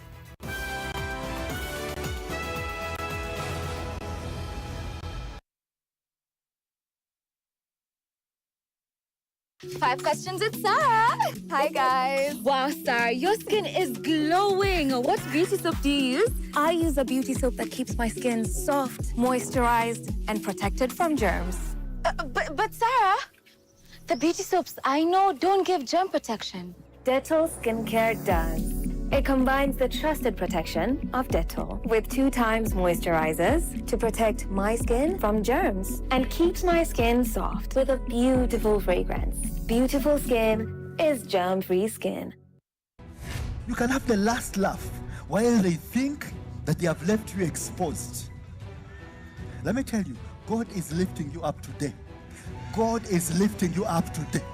God is lifting you up today. He's taking you to the place of your dreams, I'm telling you. You're going to experience a release. Hallelujah. Out of bondage. Hallelujah. Into liberty. Glory to God.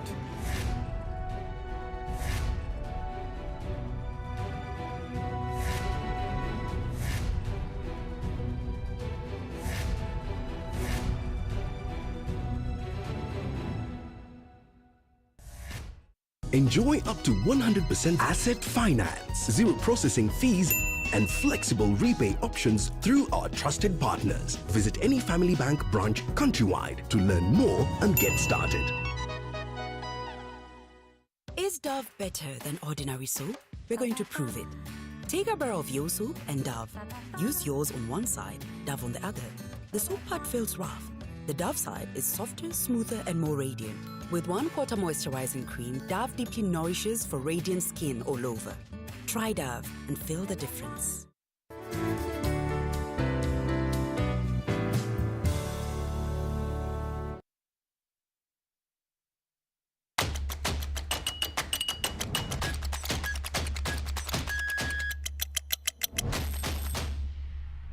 Welcome back. Welcome back. I see a lot of action on X.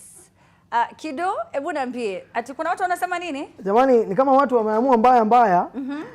Chili Dream anasema Kido, Cairo na akienda hiyo TTTT, I don't know, nigga probably should relax. As well, we've seen John Geru. Hey Amina, with all due respect, don't invite Cairo on TTT. It's not TTT, it's actually the trend. At 10 p.m. Watu wanarecommend Osama hapa hivi. Wanasema I'd rather bring Osama than bring Cairo. Sijui kwa ground umeamua aje. So he's now being referred to as a terrorist. Is that so? Now, I know a lot of people do believe that he is a sellout, that maybe he was compromised, and he stands firm on the fact that he was not and would love to explain his side. So catch me at 10 p.m. as we do that. If I get more tweets, though, I guess, you know, it is your show. I have to also give it back to you. Unajua saa zingine lazima niseme kweli, siku hizi Gen Z wametuambia show ni yao, stations ni za biashara zote ni zao. Kama wewe kama Gen Z unaona asikuja nitampigia simu nimwambie Cairo. Cindy, yes. So Benjamin Gugi says congratulations to Kenyans for their contribution of more than 20 million for those killed and injured. I wanted to make a point on that. I hope there isn't a politician who'll use this as a shenanigans or politicking. We were told, oh, this is not a serious demonstration. They're doing Ubers and KFC and all that stuff. That, oh, this is just for content creation. I hope somebody will not say, you see, Kenyans have money. And they are complaining about being taxed. I actually do want them to say that. We need to start knowing who these people are. Yeah. You know, like I said back when they were saying it's the Russians who are paying us, it's Illuminati, it was NGOs and all these other politicians. There were all these people who are being credited and being told, we want to see who those politicians are. Yeah. Okay? Kenyans have not said they do not have money. They have a problem with how our money is being spent. Accountability. Tutalipa, hamna Yes. shida. Yes. We know we are capable of being Singapore, right? That is what we were told we could be. We have no doubt we can be. We just need to know where the money is going. So the same Kenyans you expect to raise over 300 billion in taxes are the same Kenyans who came together. And these are very young Kenyans who are only online, okay, who came up with that 20 billion within a few days. Okay, tumani so waseme, in fact, watutukane nayo. Yes, Mato? Very simple analogy. You can pay 100 bob for a cup of tea. Sometimes you can pay 1,000 bob for a cup of tea, depending on the ambience around where you're getting that cup of tea. And you can even get 20 bob for that same kind of cup of tea. Absolutely. But if you pay 100 bob for a cup of tea, it's not 20 and it's not 1,000, but you brought water. Yeah. Iko shida. Hapo kwa hoteli uta complain. Yeah. And that is where Kenyans are at. We paid for tea, we are getting water. Tea. Give us tea. Since you're the guy, Mato nyamaza. Sama tweet. Yoshe mdomo. Sama tweet. Yoshe mdomo. Unakula nini Mato? Sadev says, this time, government of Kenya learned the hard way. Leaders must know that power can be taken back. Actually, that should be politicians must know that power can be taken back by citizens. Because there was a gentleman who was, another clip that I saw on it, near Kitambo, that it is exercised shall, you know, sovereignty belongs to the people, and shall, which means must, but may be represented, may be exercised directly or through representatives. So may means we might use our representatives or not. Wanajipeleka sana kwa or not. And the reason why Kenyans are angry and are hurling insults at politicians, and please get this right. It is because of all the things that our politicians have managed to earn from us Kenyans. It is our disrespect. We should have been earning your trust, and you should have been earning our respect, but you have managed to earn our disrespect, which is the painful state of our country. Painful, painful, painful. Well said, Mato. Now, on to our last story. The High Court in Malindi has on Friday morning, that's today, barred the police from using water cannons, tear gas, live rounds of ammunition, rubber bullets, or other crude weapons or draconian measures on peaceful anti-finance bill 2024 demonstrators. Lady Justice Mugure Thande has also barred anti-riot police from deploying brute force or any form of violence or committing any extrajudicial killings, arrests, abductions, detentions, harassment, intimidation, torture, or cruel, inhuman, and degrading treatment against protesters carrying out their activities. In my opinion, I think this is a little too late because we have experienced all of those things on the list. All of them, every single one, tayari tushazi experience. Why did it need to happen from jump? Why did we need, because we started seeing abductions, I think, was it day 2? Right? It was Wednesday. Day 1 of the demonstrations was on Tuesday, and then day 2, yes.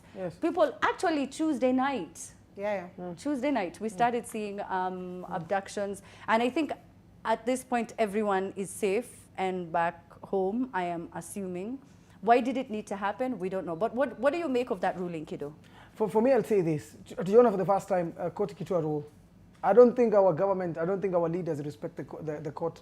So I don't think it'll work because in Kenya pia kuna watu ni wakubwa maybe kushinda sheria, I don't know. But for me, I'll say good job the judge ambaye alipitisha hiyo. I feel like I'll be safe enough. But now going on ground, kwa ground kuna vitu ndonga reality. Unaweza fika upate the same police officer, upate the same hiyo water can iko pale. Utakula tu kitu utakula. So for me, I don't think itakuwa effective unless it happens on ground. Cindy, isn't it crazy when they say on one hand we are allowed to exercise our civic and constitutional right to picket, to demonstrate, and say what it is that we don't want when government is trying to implement something. And then on the other hand, you had the gunshots in Rongai. And I know you saw what happened in Githurai. You have seen people being thrown behind those trucks. You have seen policemen handle people who are unarmed. Doubles, I don't even know what to call it. Is it hypocrisy? Is it... And like you said, much ado about nothing. I mean, it's good that, the High Court has declared this, but that's not going to bring the lives of those guys back. It's not going to stop what happened yesterday. And on that tangent, I just want to commend the LSK president. I'm having a bit of a brain freeze. I know she's called Odhiambo. The other name, I've forgotten her first name. I'm having a senior moment. Is it not Elizabeth? Am I confusing? It's Elizabeth. Okay. Imagine I was stuck on Margaret. I don't even know why. I want to commend her for what she has done to ensure that the people who have been abducted, the activists, the voices of social media who abducted were released, albeit traumatized, but are alive and not floating in a river. I'd like to commend her for receiving calls till late at night, going to police stations and using the rule of law. Now that is now the legislature working for the people. So it's the court, the court order is all well and good. Let's see how it goes, but it's much ado about nothing. Mine is just to commend the president of LSK. Kudos to her and her team for working effortlessly. And her name is Faith. I apologize. It's not Elizabeth. It's Faith. Elizabeth is Elizabeth my neighbor. Only jirani wangu. Like, pia ni lawyer. Ni learned friend. Macho, I know you have a lot of points. Go ahead. Wacha tu niseme hii moja. For sure, Amina, ni kama wewe utumiwe memo uambiwe wacha ku-host kipindi ukiwa nude. Yani hauna kitu yoyote umevaa. Unatumua memo na wadosi. Yani kuna vitu unafaa kuwa unajua tayari katika kutekeleza kazi yako. Asante sana. Mbona unahitaji kukumbushwa tena uambiwe usiue, usiibe, usitocha. Kwa nini? Like, it is good that it happened, that it came from a court, but you see now inafeel kama utoto kidogo. Mbona mnakumbushwa mfanye vitu kama hizi? But you know, again, kama vile ulisema, there are systems in this country. It's good that there is a court system, that some of these things have to go through the court for people to know what they're not supposed to do and what they're supposed to do. I can only hope that we shall live to see the day when the rule of law shall be respected. We can voice our sentiments without being victimized, without being abducted, without being killed. Yeah. Not yet Uhuru. But don't you, I mean, why couldn't this ruling have come a day after? Because people died from the ruling came after a case was taken to court for it to happen. Okay. Judge haizisimama tu aseme nimekuwa nikinotice vitu zikihappen msifanye hivyo. Okay, mtu alienda kotini akasema watu by the way wana misbehave. Haifai kuwa hivi. And you know, I like that you said that, because you know, even with recalling MPs and all of these things, people are now starting to understand, number one, their rights. Number two, watu wamesoma katiba sasa. Na wanaelewa, because you know, for a lot of people they would wonder what are the courts doing? Why can't they see what's going on? But Mato has just clearly said lazima muende mufungue kesi mushtaki watu so that they can be able to make such rulings. So as we wrap up, Cindy, I'm drawing a blank. Let me say, let me as she tries to bring back her blanks. Yeah. Let me say this, two things. Number one, I said it last week and I'll say it again. The difference is information. We have information now. And then number two, I hope to grow up, because I'm still growing, and I hope my children will grow up and never tell me and never ask me, ulikuwa wapi mababa za wengine wakiiba? Because hivyo ndivyo tunaulizaga siku hizi. Hivyo ndivyo tunaulizaga wazazi wetu. Because of the way kuiba imefanywa very natural. Ni kama kuamka na kupumua. I don't want my children to ever ask me that. Now. Because there shall be equal opportunities for all. Thank you. Yes. Cindy, you're still shooting blanks? Drawing blanks. Shooting blanks. She's a mother of three. That I am okay in drawing blanks. Sorry, you can't shoot blanks. Kido? For me, I'll say one, kudos to the Kenyans that showed up at the streets of Nairobi. Second, across the nation as well. Second is that to the KOX team, kudos maze. Izo Twitter space maze na enjoy sana. Big up. I can't believe atukongelela story ya Haji na DP. Hiyo imetupita, lakini ni sawa. My fellow criminals, thank you very much. It was amazing having you on the show tonight. Let's meet next week for more treason attacks. I know, please. Let me just remind everyone that the opinions expressed on this show do not reflect that of NMG or NTV. It is independent. Time is out, Cindy. Rest in peace, Fred Omondi. Rest in peace, Fred Omondi. Condolences to Eric Omondi. And everyone else who has lost their lives, families who have been affected with the massacres that have taken place in Nairobi. We send our messages of condolences. Poleni sana to everyone. It has been a tough week. Viva! Oh my God. Anyway, see station yangu. My name is Amina Abdulaba. I'll catch you at 10 p.m. We have a very big show. Catch you then. Time now for the news. Good evening.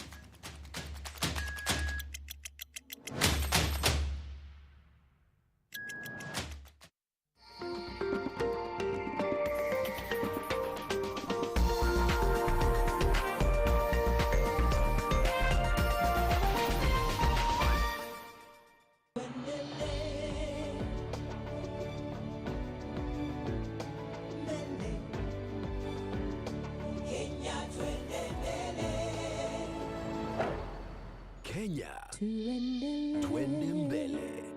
NCBA, go for it.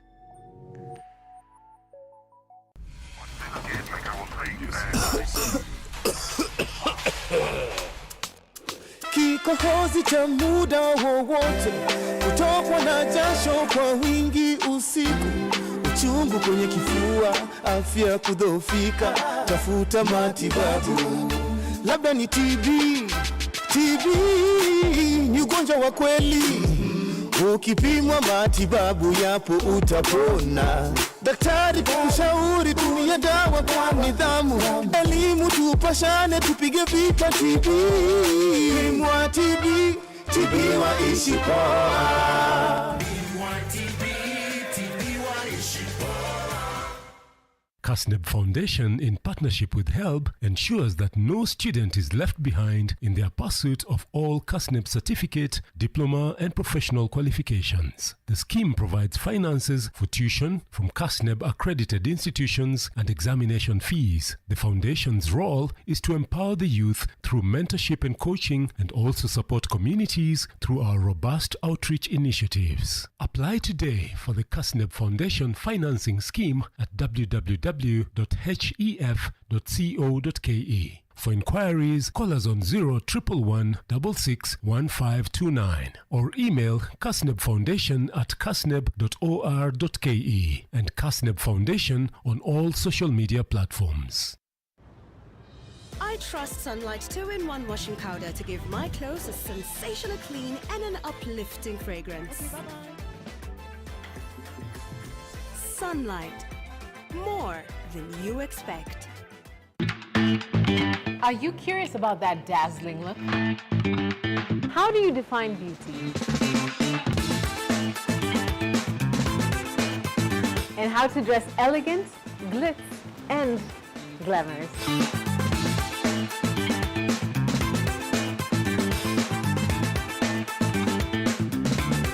The Glam Show is here to answer all those questions and show you what's popping and what's the latest in the beauty and lifestyle world, because you need it.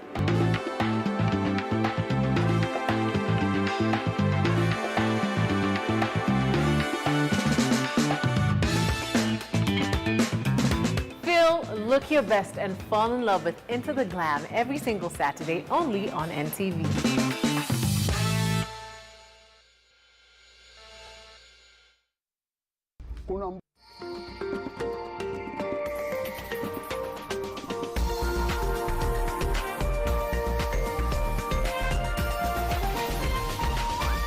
This is NTV.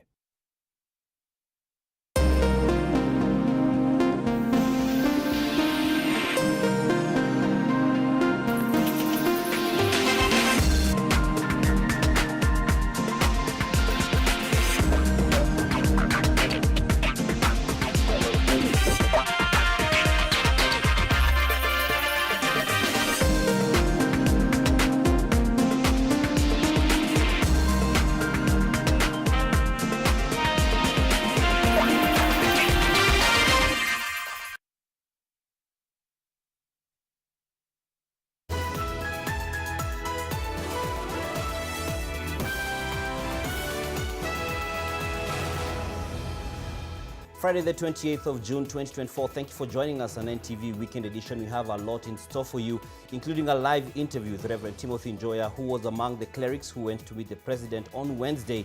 And we get into the questions of what was discussed, because there's some people who've been saying that the clergymen who went to State House are sellouts. And so we wait to see what he has to say in response to that. And we know he's a straight-talking and firm person in terms of his communication. We shall know what happened at State House. But first, the highlights. Mtoto wangu hajui mambo ya maandamano. Mtoto wangu alipatikana akiwa anaendea kitabu. Sijui ni wapi. I can't say these are Gen Zs. These are criminals hiding under the cover of Gen Zs just to vandalize, steal, and make people go to square zero. Death, destruction, and wrongs in Rongai. A family in mourning and traders counting losses in the aftermath of violence and ills that befell Ongata Rongai. Also tonight, angalia yule ni nani? Hapo na hapo mimi nilianguka pale chini. Ni mkosi, kwani ilikuwa serious hivyo. Nikamwambia huyu mtu si amekufa huyu. Wanajeshi wakipita hayo ndio walipita wakirusa hiyo marisasi. Nilimpata ikamgonga hapa kwa kado. Mimi hata nisikia tu ameniita. Violence that begot death and injuries. We tell you what happened in Githurai on Tuesday night. Plus, you cannot fake these things, you cannot hide these things. The government must be held accountable for each and every death. Hundreds of protesters recuperating in hospital after 2 days of violence-marred protests. Once again, police on the spot over brutality. And I want to look at William Ruto in the face. I hope he's looking at me. And tell him to rise above himself and realize he has the instruments of power and order the stoppage of killing of young Kenyans. And the outburst by Mr. Gachagua on the NIS and its leadership was in extreme bad taste. Yeah, and I think President William Ruto must put his house order. Of DP Rigathi Gachagua and his truthfulness, or the lack of it. Politicians slam Kenya Kwanza for dragging national security into in-house divisions.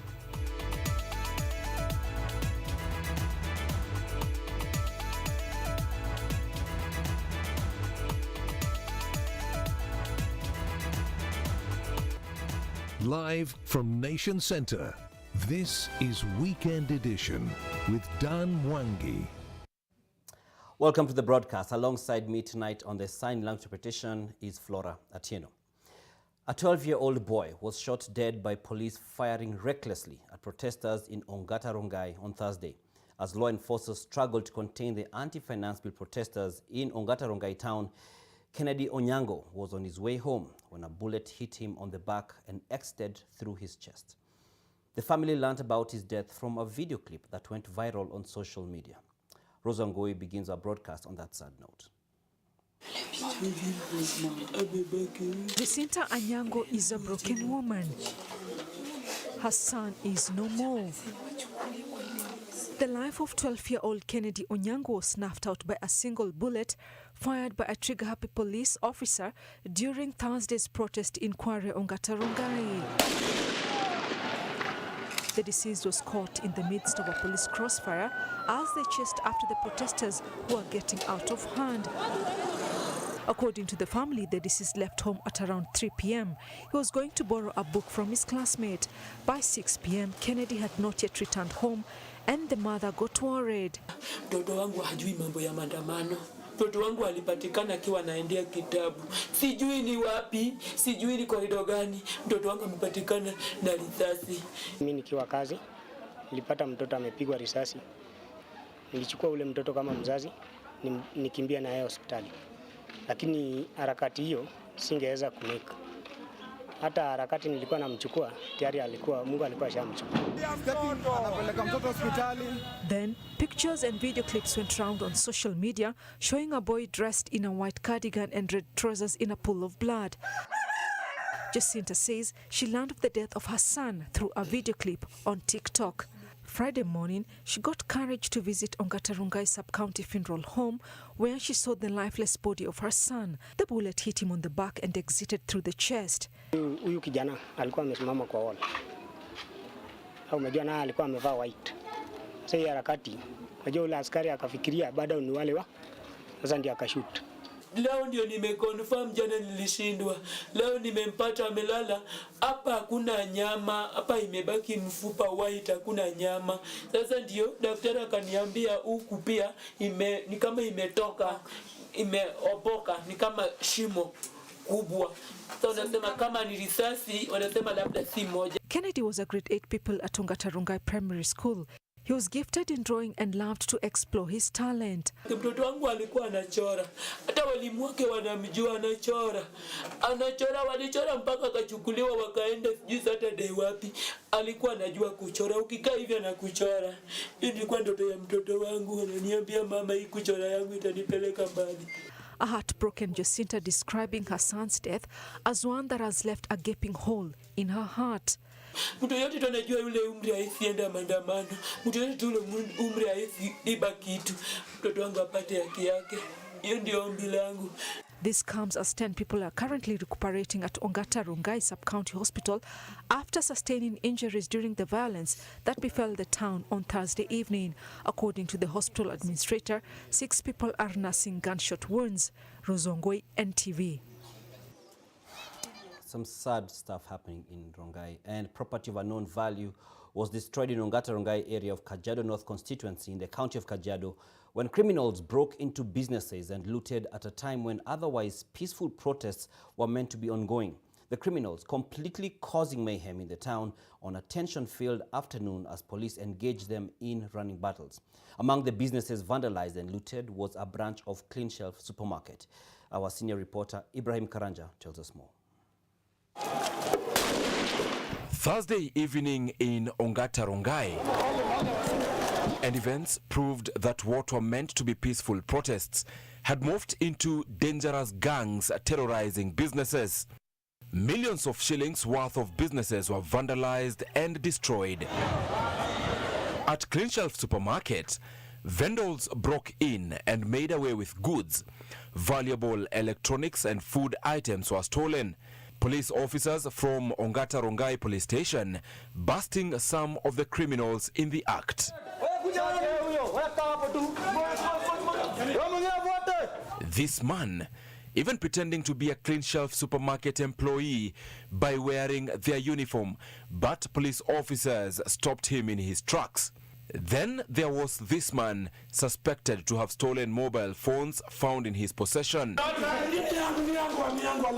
whole day we had been having a running battle within the demonstrators and our officers, but during the afternoon they become very rushes, where they also managed to storm this supermarket, which is before us, and the officers managed to arrest roughly 50 young men whom we are now preparing them to appear in court tomorrow. They infiltrated our protests. Waka disrupt, wakaanza kuiba, waka overcome polisi mahali sisi kama wananchi na residents wa Kajiado North constituency. Tukaanza hata kusaidia polisi who are overpowered, ili tulikuwa tunashika hata hao wezi tunawapeleka police station. Early Friday, the dust had settled, but the damage was visible not only at the supermarket but also at other businesses. This lady counting losses after vandals ran down her cereals business. I can't say these are Gen Zs. These are criminals hiding under the cover of Gen Zs just to vandalize, steal, and make people go to square zero. This man's shop was also among the tens of businesses not spared in the melee. Tumeona vile vitu zinaenda, but hatungefanya anything. Juu wanabeba ilikuwa ni watu wengi, around 100 na wako armed. So hatujui kama hii ni maandamano ama ni uwizi. Wako na vitu, mamawe, mapanga na wako wengi. The emergence of criminals within protesters leading to hours of running battles. At least one death has been reported and several people injured. 10 of the injured on Thursday are currently admitted at the Ongata Rongai Level 4 hospital with various degrees of injuries. Ibrahim Karanja, NTV. Now, more than 200 people are reported to have been injured during the demonstrations witnessed on Tuesday and Thursday this week, while at least 23 people have been reported dead. Now, several families have been left running around looking for their loved ones who are still missing. Helen Naura now reports. The family of the late 39-year-old David Chege gathered at the Nairobi City mortuary where they deliberated amongst themselves in hushed tones. Agony and despair evident in their countenances as they come to terms with the huge irreplaceable loss they have suffered. He was a kind soul. He was God-fearing. He served in the church, a member of Jubilee Christian Church, a Sunday school teacher. He was smart, an IT graduate. He was brilliant. He loved everyone. He loved this country so much. And he just gave his life for it. David was among the group of youth who took part in Tuesday's protest and was shot outside Parliament building by a sniper. The kill shot struck him on the head, splattering his brains on Parliament Road, his body falling in a thud. His comrades were quick to cover his head with a Kenyan flag bandana as they sang the Kenyan national anthem.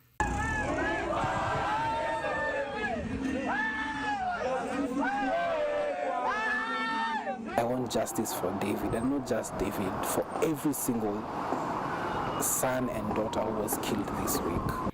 At the Kenyatta National Hospital, this family went round looking for their missing son, 20-year-old Ernest Kanyi, who had disappeared on Tuesday. Huyu mtoto kama alikufa tujue kwenye yako, kama ako jela tujue, juu tunasunguka mwili na tujamuona na tujue yako wapi. Later in the day, the family informed NTV that they had found his lifeless body lying at the Kenyatta National Hospital morgue after several rounds. On Friday, the Law Society of Kenya visited casualties of the demonstrations at the Kenyatta National Hospital, condemning the atrocities witnessed against unarmed demonstrators. You cannot fake these things, you cannot hide these things. The government must be held accountable for each and every death that has been shed for the finance bill. And I want to look at William Ruto in the face, I hope he's looking at me, and tell him to rise above himself and realize he has the instruments of power and order the stoppage of killing of young Kenyans. A dark cloud continues to envelope many families who are in agony over their kins who went missing without a trace following the recent demonstrations. On the other hand, LSK has promised the affected families that they will stand with them to ensure justice has been served. Helen Aura, NTV. Wiper Party leader Kalonzo Musyoka has condemned the police for using excessive force to engage young protesters who demonstrated against the finance bill of 2024. Kalonzo says the violence could beget another ICC trial, that's International Criminal Court. Speaking at the Kenyatta National Hospital after visiting the casualties, in the words, the Azimio leaders said the abductions witnessed in recent days are meant to instill fear among the youth who are exercising their constitutional rights. His sentiments were echoed by University of Nairobi students, some of whom are victims of police brutality.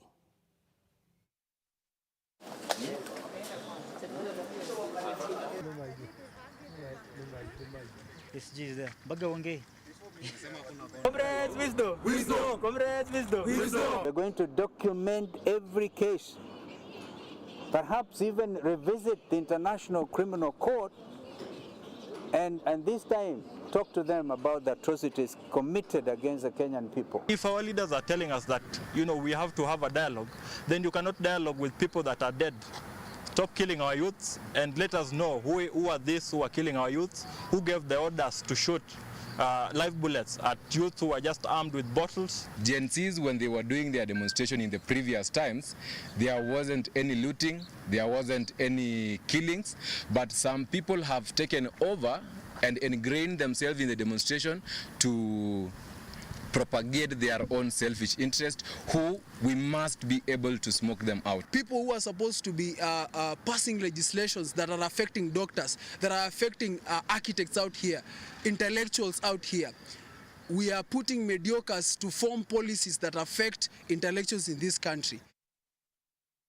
We take a short break on NTV Weekend Edition, but when we're back, we shall be having that conversation with Reverend Timothy Njoya, who's already in our studios to tell us whether he's a sellout or not. Stay with us.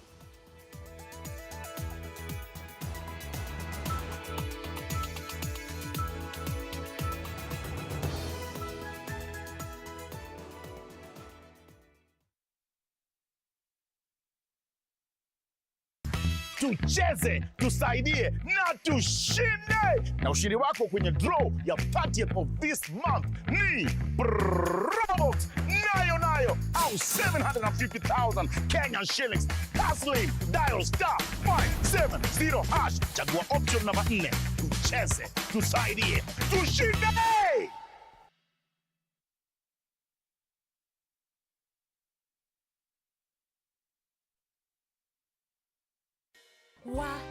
Lakini vile hii ekonomi imetufinya, ilinibidi kubadilisha sabuni nikatumia ingine rahisi. Bala, ilibidi nioshe kila kitu mara 2. Sikuwa na otherwise, nikarudia Ariel. Ariel, usafi bora kwa mwosho mmoja tu. This week on Daring Abroad. We specialize on VVIP. Meet Texas-based Eliud Kimani, the Kenyan entrepreneur with his very own luxury car business by the name Liberty Travel Group. Find out how he hit the road and how he's able to keep moving forward one trip at a time. Get Fortune 500 CEOs, celebrities, global icons, vice presidents, presidents. This, as the Kenyan Community International Church in Seattle, Washington, creates a space for Kenyans to exercise their faith and traditions while abroad. It took us about 18 years probably to get here. This Saturday, at 7:30 p.m. on NTV.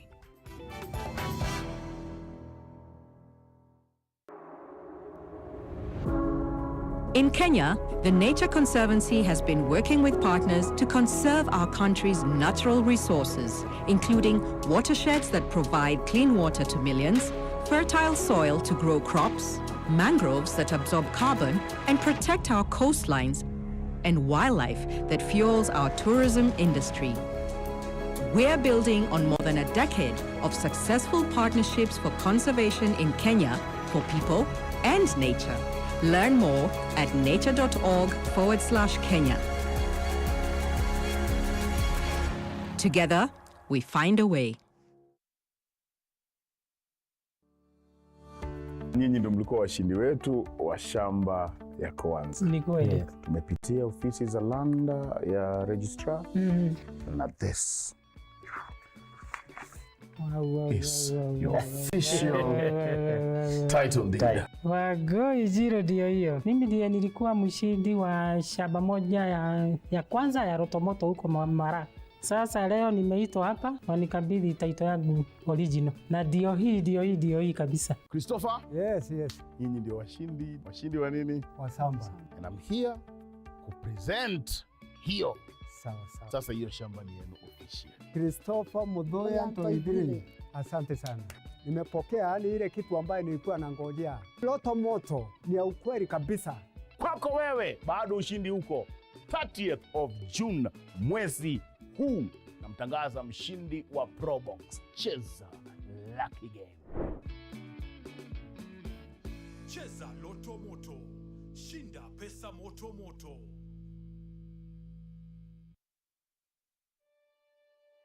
Kote nchini mbele tuendelee,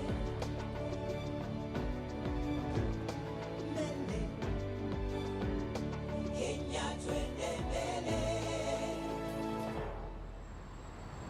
Kenya twende mbele. NCBA, go for it. Nivea Pearl and Beauty Deodorant. The perfect balance of 48-hour protection and care for soft, smooth, and beautiful underarms. Try our new Pearl and Beauty Black Pearl for smooth and perfumed underarms.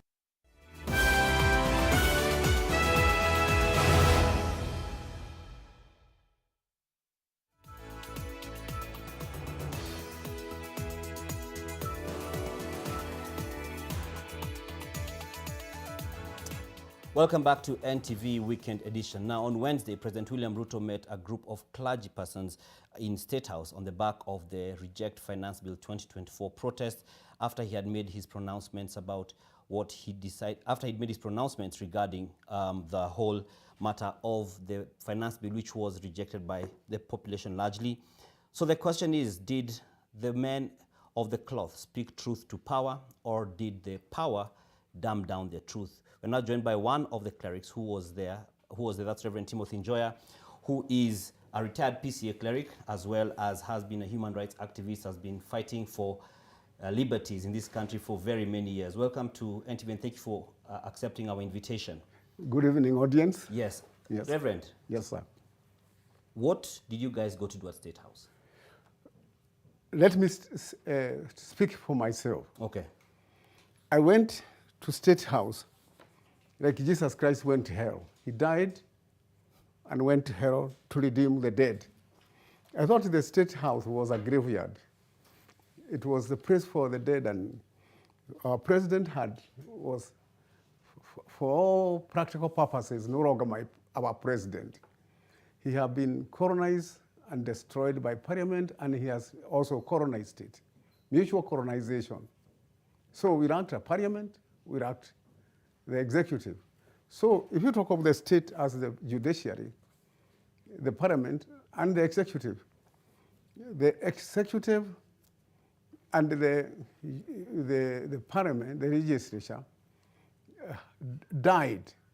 So what we needed was how to dismantle them. You know, in 1996, October 5, I called for dismantling the one-party state. Yes. and also called for dismantling the Lancaster Constitution. And that became a national agenda.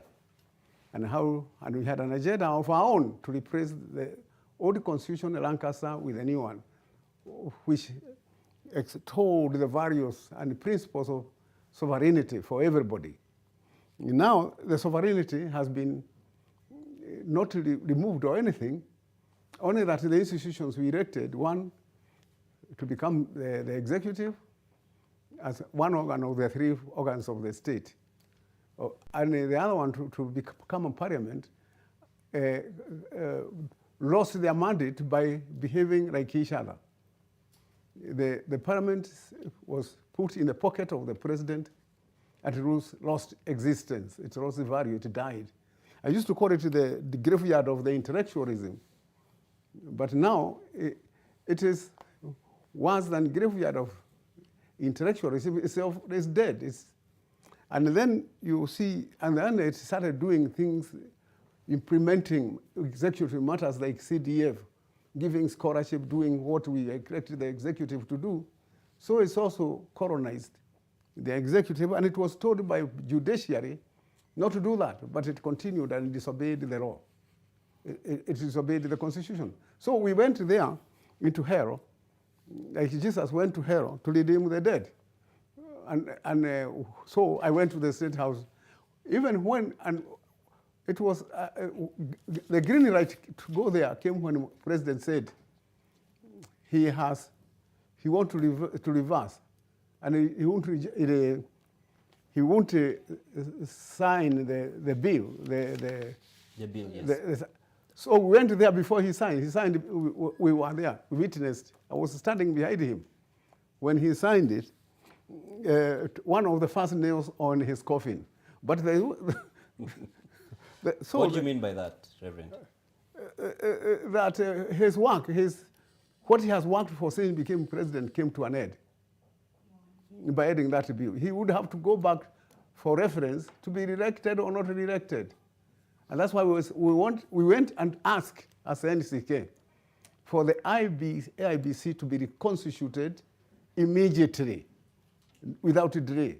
What did he say to that? Sorry, we left the State House before he answered that, but he answered other things. He said he was going to not to call on the army again. He told us. He told us, personally he told us, I was there, if you could listen to his tape. He told us that he is going to stop these killings by to call not people to be killed like the way they are being killed. He said that, so he acknowledged the excesses of the. But just the other day, the president said under his presidency there have never been any extrajudicial killings. Do you agree with him? That's what he seemed to have acknowledged, that it is happening and he's going to stop it. And not only that he is going to stop it, he praised the young people, even myself. Let me say, what the young people are doing is, we used to say, aruta continua. It's the continuity of the revolution and the liberation we started. You ask me, why haven't I continued with the revolution? I'm 83. Revolution is intergenerational. Liberation is intergenerational. You cannot do liberation for every generation. It has to be self-governing. We are talking of freedom of principles of governance, that people are sovereign, and these young people born in 1970, is it 79? 1977 around up to now. They are now the ones who should be, if they were not marginalized, if they were not marginalized from the job market and other things by the corrupt executive, which should be sent home, or the executive. All these cabinet secretaries should go home, because they have not stabilized anything but death, stinking. So what we are saying is that we want the young people are continuing with the revolution, and we all believed. Even if you ask people like William Tuga or others or David Araba, we were together, Kamakuria, or even Orengo of that time. I don't mean of today. I don't know his government now. What's the difference between the ring of then and of today? I would think all of them would say that we said liberation is intergenerational.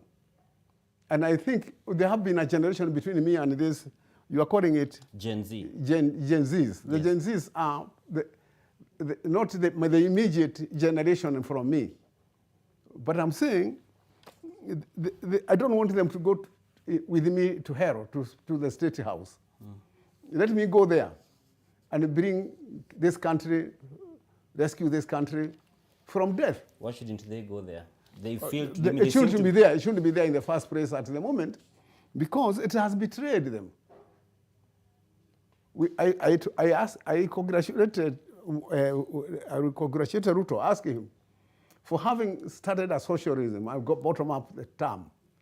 I told him about Karl Marx and others who talked about socialism as participation in the distribution and the share of resources, equality in equity, and all that. I told him what he is saying actually is by bottom up was where everybody, the top can come down there, but the bottom could not reach there.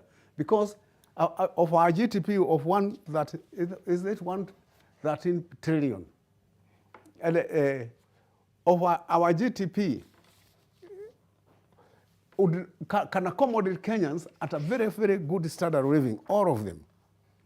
It is, but now it does not, because 20%, okay, let's say, over 80% of our economy is in the hands of about 10%. Some became that part of percent, but since Ruto came into power, they have aggregized money within a short time. They are now having helicopters. They are now having black Pajeros, and now they are having, I don't know what they are having rally everywhere. Okay. They didn't have before. So how do you acquire those things? By earning honestly. You can only be rich overnight by aggrandizement. So did you tell this to the president? We told him that he should dismantle corruption system. And what was his response to that? He responded to most of the issues very positively at that point. And he was not under coercion. We went, like Jesus went to the dead, talked to them, and they heard him, even though they were dead. He heard us. So did you leave State House with hope for a better Kenya, or did you feel that... We thought that we offered a solution. That is very, very clear. We offered a solution where there were none. We offered a solution of what to do to rescue this country. To listen to the Gen Zs, because they have something to say about their own lives. They can't not be told. Maybe I'm not the jury to judge myself whether we accomplished what we want. But I do think that we did accomplish something by going to the State House. So we were not invited, we asked to go there. Yes, so who initiated this visit? We in the Executive Secretary, we are about 100 people, clergymen from all over Kenya, clergymen and women, both with the youth representative, women representative, people with disability represented. Okay, and one of the things that has come out is that people are saying, you're a sellout, or you were pocketed by the president. Did you get any money? That one, I gave them 100% power to judge me. They are the jury. I'm not the jury. But mind you, they are judging me. I had one of my press attaches. When I was in Central Rand Church, there was press in my church every day, every Sunday. And I'm very sorry I hear that Mutahi, what do you call him? This man from Shuka, where I used to be a minister. Mutegi Jau. Yes. I hear he has been called to heaven. Yes, he rested. Yes, and I'm very sorry because he used to be like my press attaché. I used to take my sermon to the studio on Friday, on Saturday, so that they know what I'm going to preach, so that by Monday they are able to write it. I used to take my, not only my sermon to the studio, I used to take the text and everything written. So Mutegi was one of those things, one of those people to whom I took my sermon. And I'm saying I didn't have a good press. Today I don't have a pulpit because the media, like this one, was my extension of my pulpit. Both local and international. So when you went to State House, yeah, were you guys given any, the question is that, were you guys given any money, or were you, because the question, have you been... If you, nobody in Kenya gives me money, they know they would lose elections. There's no politician in Kenya who doesn't know that if he gives Joya money, even a shilling, he will lose his... I've been asked Raila, ask all these people who used to come to my church in Kino, have they ever given me a shilling or given my church? We didn't do harabe or any fundraising when they came.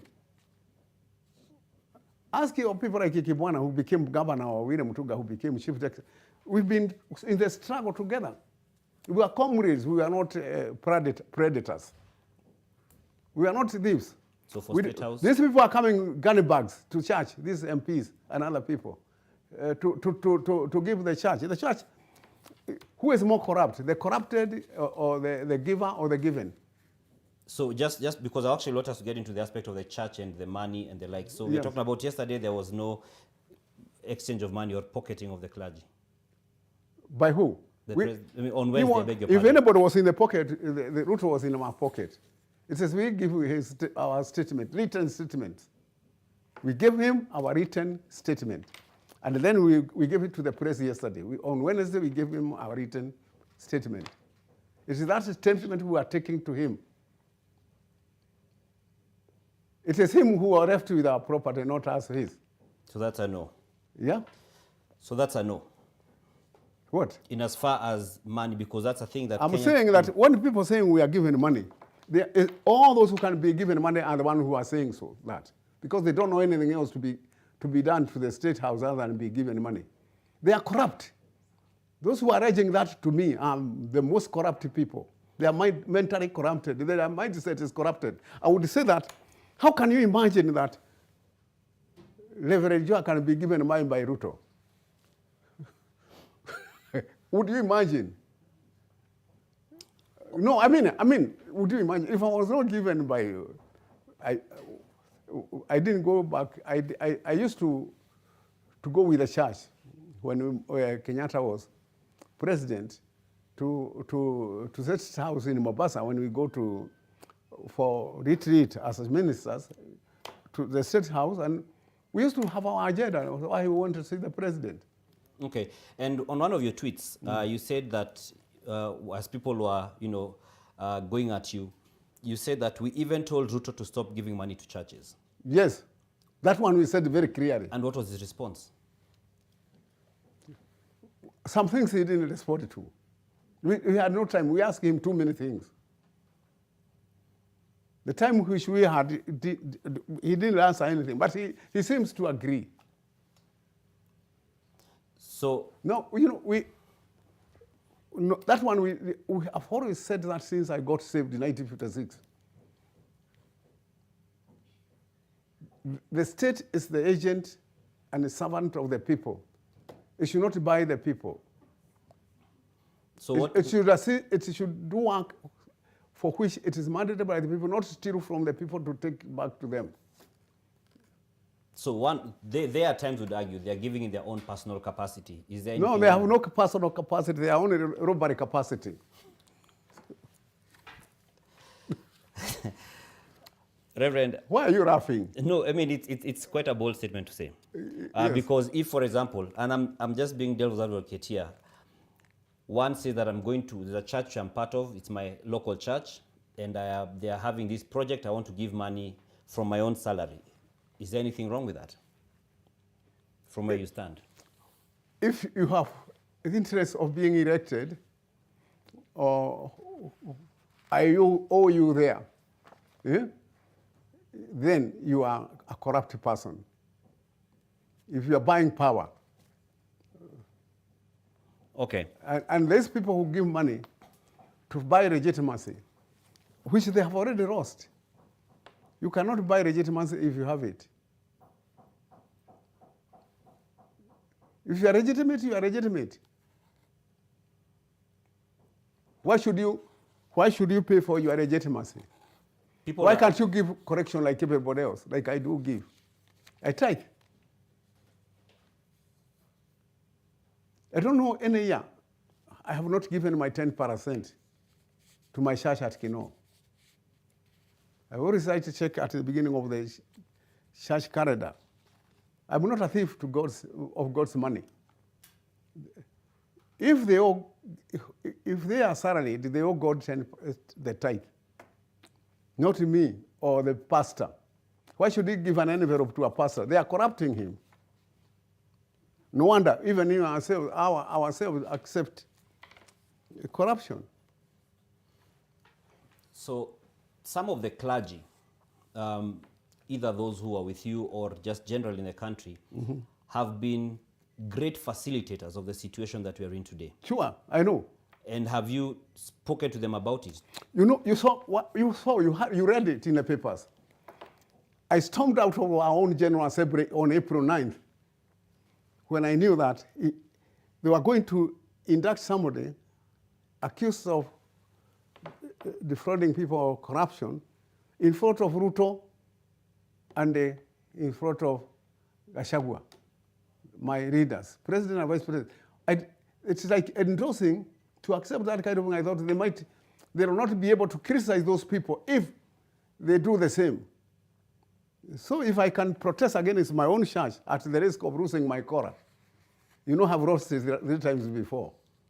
And one of the things that has come up also is the fact that people are saying the church is losing its credibility. Some say Christianity as a whole is losing credibility. When did it have credibility? Are you saying the church has never had credibility in Kenya? To me, I've always criticized myself. Everything, I've always repented my sins. I belong to the South African Bible, where I'm very critical. I have a critical self-consciousness. I've read Paul Freire. Yeah? Democracy, governance is critical self-consciousness. Being aware of what we are doing and asking yourself questions daily whether you are doing what is the will of God. The church should be there always. And in our church we say, forgive me for what I do, what knowing and what I don't know. We are a repentant church. We are a militant church. So do you proudly put on a collar of an institution that you feel has no credibility? We are not perfect.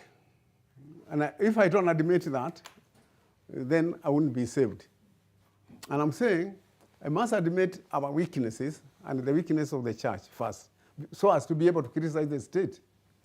If you are not self-critical, even yourself, you cannot be critical of me. You must examine yourself. As long as you are in this world and you fall into temptations, it's good to examine your own record in order to be able to examine others. Okay, and in regards to one of the things that's a big issue in this season, the finance bill and now specifically the protests, one of the questions again that comes up is that we had clergymen going to State House, but when people were agitating for their rights in the streets, where were you? And those who have been injured, have you gone to visit them? Those who are bereaved, have you gone to condole with them? Or did you then reach out to State House? As I told you, I'm retired. I don't work as a minister anymore. I work as a house husband. I retired and became house husband. All I know is now to become a good house husband. And I write out books and other things. The time I spent with the people, didn't spend, when we went to All Saints on Sabasaba, I was in the hospital. Let me tell you, for 3 days in ICU, for 80 days in the hospital, not a single clergyman with a collar visited me in the hospital. When I was attacked, can you see I have no fingers? 3 of the one removed during Kenyatta regime for saying Arabe is the ideology of the Kikuyu middle class. When I was attacked, and I was left dead, and I went to Nairobi Hospital. I think only the person who took me there, who helped my wife to take me to Nairobi Hospital was Gato.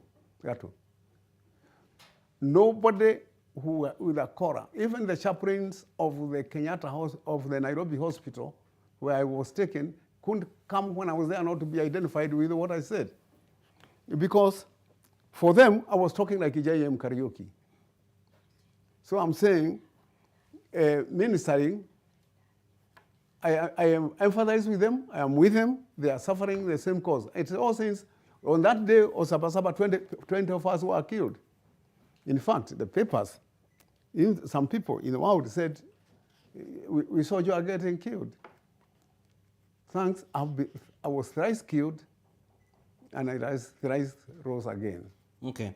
And Bishop, just in closing, I just want to refer to a post that you responded. Someone at Evanso Creative had said, I didn't expect to see you there, I'm disappointed. And your response was, please know that I told Ruto that I joined Gen Z protests yesterday. Yes, the day before on Tuesday. Between Karen and Ngong, to protest against the violation of human rights by the police. We did not flatter Ruto. You should have heard what Bishop Kodia told Ruto, that he accepts responsibility for those who died. What was that conversation from Bishop Kodia? I cannot recall a match for it, but he was talking about that we need to empathize with the families who have lost people as if it's our own children. Yeah. Because they are our children. They are my grandchildren. They are my grandchildren. Okay. So, Bishop, do you feel that there are critics who are saying that it doesn't matter what you told the president? All the president probably needed was a photo opportunity with the good people in collars so that it can, look like a good move. Do you feel that's a justified critique? I offered sanitization to him, but he also offered me the opportunity to tell him what is in the mind of the young people. That we want to stop the marginalization of the young people. They belong to this country, marginalization from the job market, from the society, by not being jobless, and by marginalization by corrupt people who have aggrandized the money and not only the taxes in Kenya, they have aggrandized the foreign money, the money we have borrowed. They have used it for themselves. Very little has gone to help our young people and to prepare them for construction of this nation. They are marginalized. Who is going to construct this nation if the young people are not working? They are the ones with the energies. Ruto talked to us about about exporting them. Why export them to do jobs and develop other countries when ours requires faster development? So I'm saying, why marginalize our own young people to be killed in Dubai going for work, where we should have all that work in this country? But the money imports, I one time did the mathematics. For every money we produce by tea, coffee, and export, most of it brings cars. About 80% brings luxury things for opulence of the rich. It does not bring anything to help the farmers. Farmers can't even afford money to drink coffee. Do you know that? Some farmers go without tea, and they are the ones producing tea. What do you think of that? And I'm saying, why don't we should get that money and pay taxes, not be deducted taxes as farmers. No deduction should be made. We should be taxed from money in our pockets, not money by the state to take it before it reaches us. So I'm saying, what I'm trying to say is that the state corporations, the state mechanism for stealing, and even the executive, as I said, they should be resigned or removed from work. We don't need the executive at the moment. It's dead. But I hear you come from. in just one sentence, did you leave State House with hope for a better Kenya? But I left State House knowing I made a contribution, I've been heard. I knew I was heard. And I knew once you can't expect people to do things you have not told them. Okay. Now I can't hold them accountable to the Constitution, which I helped in the writing, and I count him to having reminded them about the sovereignty of the people, that they need to help to remember. Sovereignty is not simply an empty statement. It is respecting the people, not stealing from them, facilitating them to be able to construct this country, especially the young people who have the energy. What you call the Gen Zs are people who should be the most productive, but now they are alienated from the market and from the industry and from work. They shouldn't. They are angry. They are pointing at the problem. For me, I wanted to go and provide some solution. Okay. Yes. Thank you very much, Reverend Timothy Njoya, for your views and for giving us your truth on this. And this is the beginning of a series of pieces of journalism that we shall be doing under the hashtag, or under the theme, The Caller on Trial, amid all the conversations. We take a short break on NTV Weekend Edition, but when we come back, we'll have some more in terms of business news, as well as tell you what we know about what happened at Githurai the other night. Stay with us.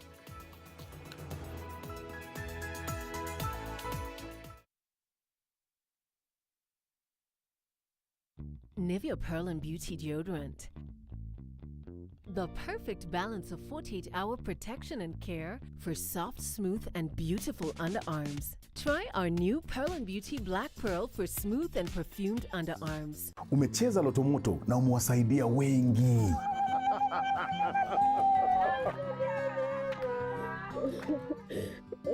Unachangia pakubwa na zawadi kibao zinakungoja.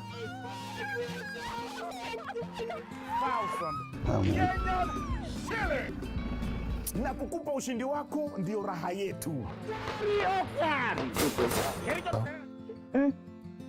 Hawatende mema. It's God sent. Thank you so much. Na sasa kwenye star 570 hash cheza lucky game ujipatie entry ticket ya kuingia kwenye draw ya kujishindia moja kati ya magari haya mawili, ikiwa ni Probox nayo na Denio nayo. Tushinde. Azidi tu kuendelea kumbariki. Kwenye star 570 hash wewe si mshindi tu, wewe ni tegemeo kubwa. 5 questions with Sarah. Hi guys. Wow, Sarah, your skin is glowing. What beauty soap do you use? I use a beauty soap that keeps my skin soft, moisturized, and protected from germs. But Sarah, the beauty soaps I know don't give germ protection. Dettol Skincare does. It combines the trusted protection of Dettol with 2 times moisturizers to protect my skin from germs and keeps my skin soft with a beautiful fragrance. Beautiful skin is germ-free skin. Enjoy up to 100% asset finance, 0 processing fees, and flexible repay options through our trusted partners. Visit any Family Bank branch countrywide to learn more and get started.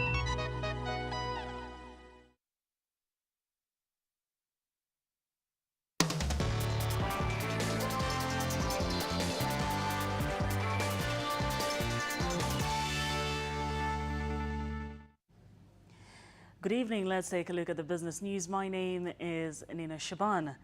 Now, to kickstart our bulletin, President William Ruto has directed the National Treasury to prepare a mini-budget for the fiscal year starting July after he rejected the Finance Bill 2024, which was expected to raise an additional 346 billion shillings.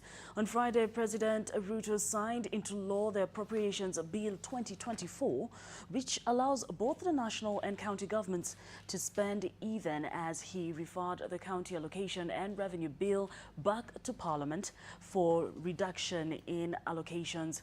Ruto said that he signed the appropriations bill to guarantee continuity of government operations, especially in providing critical services. He also directed the National Treasury to immediately submit to Parliament amendments to the Division of Revenue Act 2024 to reflect the reduced revenues occasioned by rejected finance bill.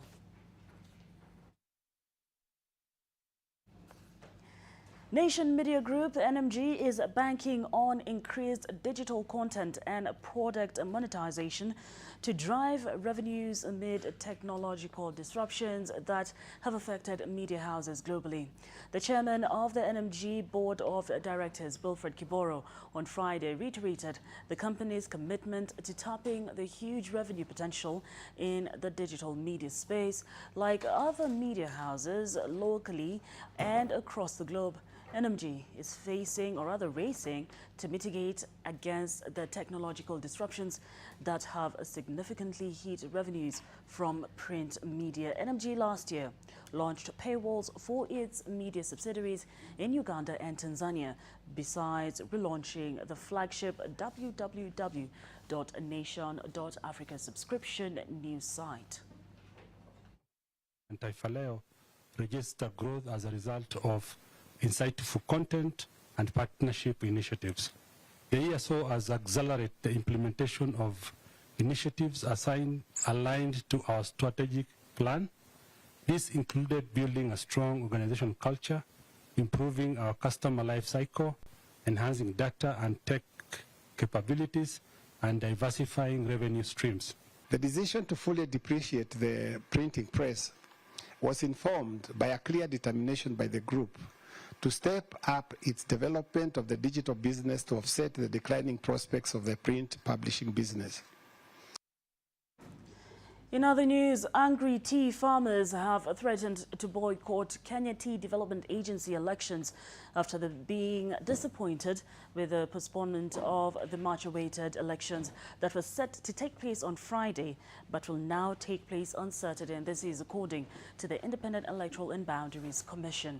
The postponement is said to have been due to delay in printing of ballot papers, which were to be distributed in all 54 T-zones, and the farmers have castigated IEBC for postponing the much-awaited elections and denying them an opportunity to elect new leaders as per the court order, while aspirants have threatened to move to court to sue the elections body.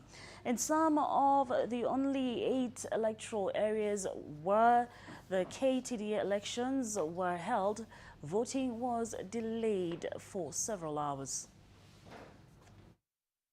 Ya kufanya mkulima akae nje masaa hii yote. Na sasa sisi tunaomba TBK ndio yenye hii shida yote. Mimi nasema na nimesema mara mingi, huu chairman wa TBK anatakiwa kwenda nyumbani. Mambo ya kuweka wakulima namna hiyo, mateso. Hii ni mateso, hakuna kitu kingine hapa. Hii ni mateso. Kwa hivyo tunasema sisi kama wakulima wa Ndima Tea Factory Company Limited, tuachiliwe sisi kama wakulima. Yes. Tujifanyie uchaguzi yetu. Banks and financial institutions must seek the approval of the Cabinet Secretary for National Treasury before increasing interest rates on loans and facilities advanced to customers, the Supreme Court has held.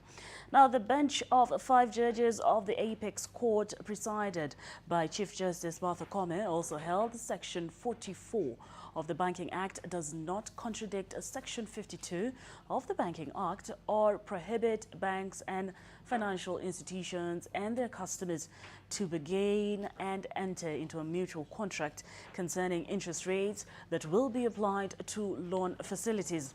According to the court, while a contract that is mutually agreed by parties might provide the bank with the discretion to alter or vary interest rates on loans, that discretion is not absolute or unlimited.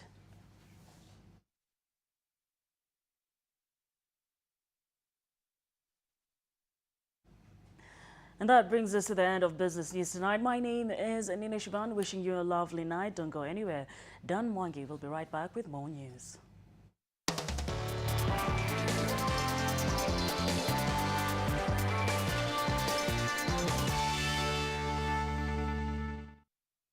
Thank you very much, Nina. And to some other news again, and just reminding you after the conversation we've had with the Reverend, we still have a number of pieces that we shall be bringing to you and conversations which we shall involve you in under the theme of the caller on trial. Now, on the evening of Tuesday, 25th of June, the chaos that erupted at Githurai area left scores of residents and police officers injured. In the aftermath, residents are recollecting the scenes that they witnessed and the casualties and deaths that occurred. NTV's Nkina Kirori has more. The bloodstain on this bench forms the trail of evidence that something went horribly wrong on Tuesday night here in Githurai 44. This alongside this bullet hole in the iron sheets in this shop. The blood belongs to a 30-year-old man, only known as Mkosti, due to him being from the coastal region. He worked as a matatu conductor here, alongside his friend, James Wamutito, who says he partly witnessed a tragedy that befell the area.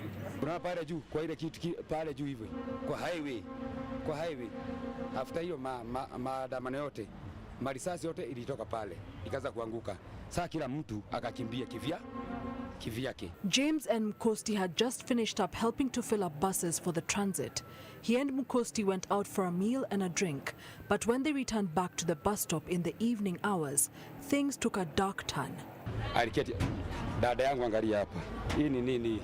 Hii ni damu. Ndio ile inaonekana pale. Shimo ndio ile. Ndio ile pale shimo Ni ukweli. Ni kumaanisha huyu mtu alikuwa ameketi hapa namna hii. James says he and Mkosti separated and he took refuge at a market stall.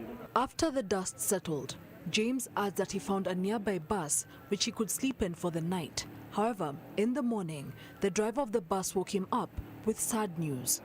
Hizi ni damu hapa, mbele ya Mungu hapa. Alikuwa amelala kama si hivi. Mimi nifanya hivi. Jamaa amekauka, my friend. Dada yangu amekauka. Nikasema kamuuliza kwani nilikuwa serious hivi. Nikamwambia huyu mtu si amekufa huyu. Evans Amolo, who owns a shop that Mkosti was found at, knew about the tragedy in this way. Nilipigiwa simu na customer asubuhi akitaka kiatu, akaniambia nikuja kwangu kuna maiti. Siku sijafungua hiyo kazi mimi. Nimeiacha tu. Mimi niko tu kwa mamborezo tu. Hiyo risasi hiyo. Si ndio ile pale. Si ndio ile pale.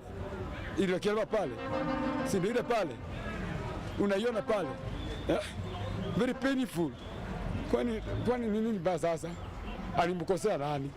Kilometers away at the Kenyatta National Hospital, KNH, Tabitha Waithera is a mother who is weary of the pain of almost losing her 16-year-old daughter who was shot with a bullet in Githurai on Tuesday.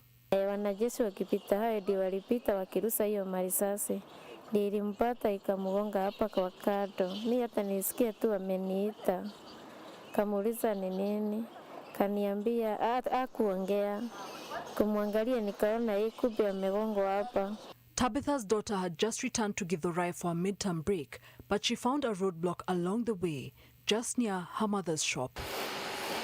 16-year-old is still receiving treatment at KNH. Wakati walianzia kupigwa na tear gas, wakafukuzwa, hiyo wajeshi walikuja wakipita hayo ndio walirusa hiyo marisa, ndio walikuja wanarusia watu marisasi, wanarusa hii side, wanarusa ile side nyingine. NTV attempted to reach out to the sub-county police commander for Kasarani over the reports of violence. Choosing to speak off camera, he stated that police officers also experienced dangerous levels of violence and did not wish to comment on the matter further. Ngena Kirori, NTV. Deputy President Rigathi Gachagua has been sued for defamation over his remarks and accusations against the director of the National Intelligence Service, Nurdin Haji. The petitioner in his suit is seeking to have the court issue orders to have the second-in-command investigated by the National Cohesion and Integration Commission and the Ethics and Anti-Corruption Commission. This also comes amid protests by a section of coastal leaders who are defending the NIS boss as Muslim clerics call on the deputy president to resign. Here's NTV's Kevin Mutai with the details. I'm deeply... Deputy President Rigathi Gachagua's remarks on Wednesday have elicited condemnation from the political class, the public and the clergy. In a petition filed in court, a resident from Nairobi is accusing Gachagua of exposing the country's security status by first associating the NIS director Nurdin Haji with the anti-tax law protests and deaths, secondly, failing to adequately advise the president on the same, and thirdly, defaming Haji on his alleged inadequacies in the spy agency. Through his lawyer, Danstan Omari, the petitioner argues that Haji is mandated to only report to his boss, President William Ruto. We read malice. We read that the deputy president is out to revenge on the Director General of NIS out of the charges that were preferred against him. But remember, those charges were withdrawn under Section 87A, which every lawyer knows that they can be reinstated. The leader of minority in the National Assembly, Opiyo Wandayi, is of the view that the national address by both President William Ruto and his deputy reveals a disconnect in the presidency driven by the battle for succession politics. He argues that both the president, his deputy, and the NIS boss sit in the National Security Council Committee, where the grievances should have been aired and not in public. We do not care who is right or wrong within the Kenya Kwanza or UDA power struggle. That is their business. But when now their business encroaches on the arena of national security, then it affects all of us. On their part, coastal leaders led by former Mombasa Governor Hassan Joho, the anti-finance bill protests in the country should be an eye-opener on matters of national interest, devoid of political machinations. Hawakuangalia dini ya mwenzao, hawakuangalia kabila, hawakuangalia rangi, hawakuangalia vyama vya kisiasa, hawakuangalia tabaka za watu zinatoka wapi, hawakuangalia wanasiasa wao ni nani. Walikuja kuzungumza matakwa yao kama wa Kenya, na sababu zake ni kwamba katika hiyo nafasi pengine amelenga kwamba anaweza kuweka mtu wake. Sisi tunakemea vikali sana, tunakemea vikali huyu mtu anaitwa Rigiji. The NIS boss also receiving backing from a section of the Muslim clergy in Mombasa. Na ikiwa ana madai ambapo kwamba anadai kuna watu wamefutwa kazi, tuamwambie tutajie ni nani wamefutwa kazi, kama si uchochezi na ukabila ambao kwamba anajaribu kuleta katika hii nchi, na hatutokubaliana na naibu wa rais. Kama umeona huwezi kazi, kuwa ni mwenye kuresign. Na mpaka dakika hii yeye anamwambia mtoto wetu Nurdin a resign. Yeye msimamo wake uko wapi? Mpaka sasa hivi hatujasikia ni yes ama ni no. Kevin Mutai, NTV, Mombasa. Kuizungumzia kuhusu haya maneno. Now, training young people in leadership and management is a key component in strengthening various sectors and addressing the challenges in the society. This is among the key pointers that came to the fore at the Kenya Education Management Institute, KEMI's 8th graduation ceremony, I should say, for the Diploma in Education, Leadership and Management. The fruit of training, as well as increased adoption of technology, is touted to aid in making the education space a better one.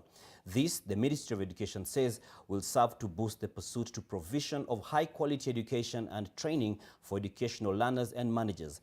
The skills and knowledge gained should make the sector a better space, the ministry says.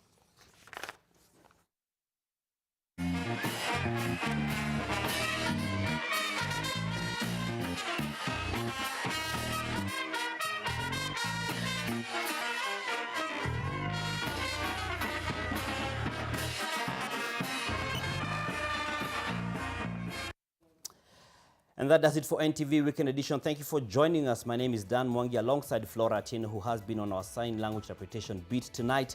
Stay tuned for The Trend with Amin Abdirabad, DJ E and the rest of the team. Have yourselves a great night.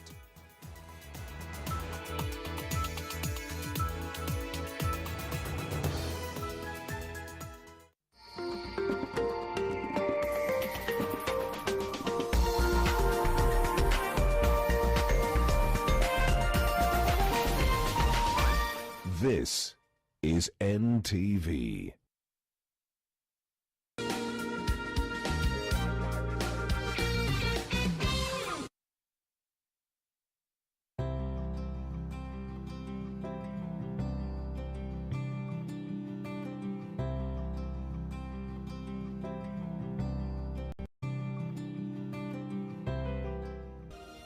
The moment I feel my pain starting to fade, it's like I'm going back to myself on a really good day.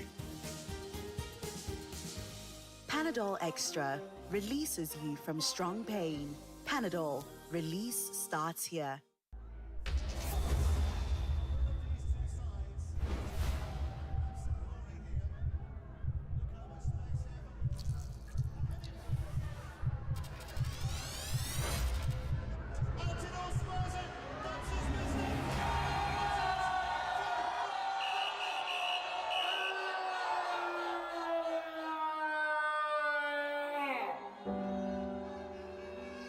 Nothing should come in the way of how you enjoy the game. So ukibet, bet responsibly. Bet na amount unaweza afford. If you need help, speak to a counselor today. Call 0800 724 835.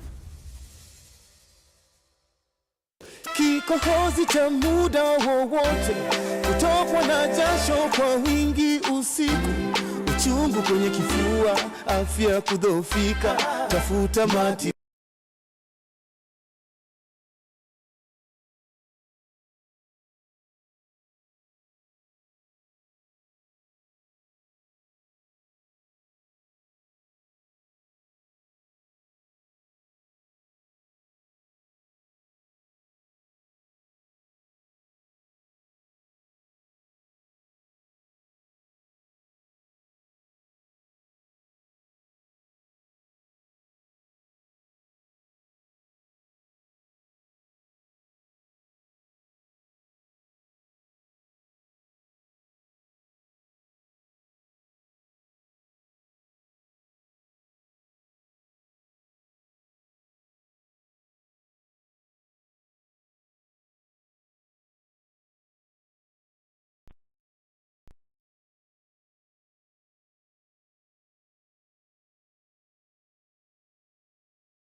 Beauty and lifestyle world, because you need it.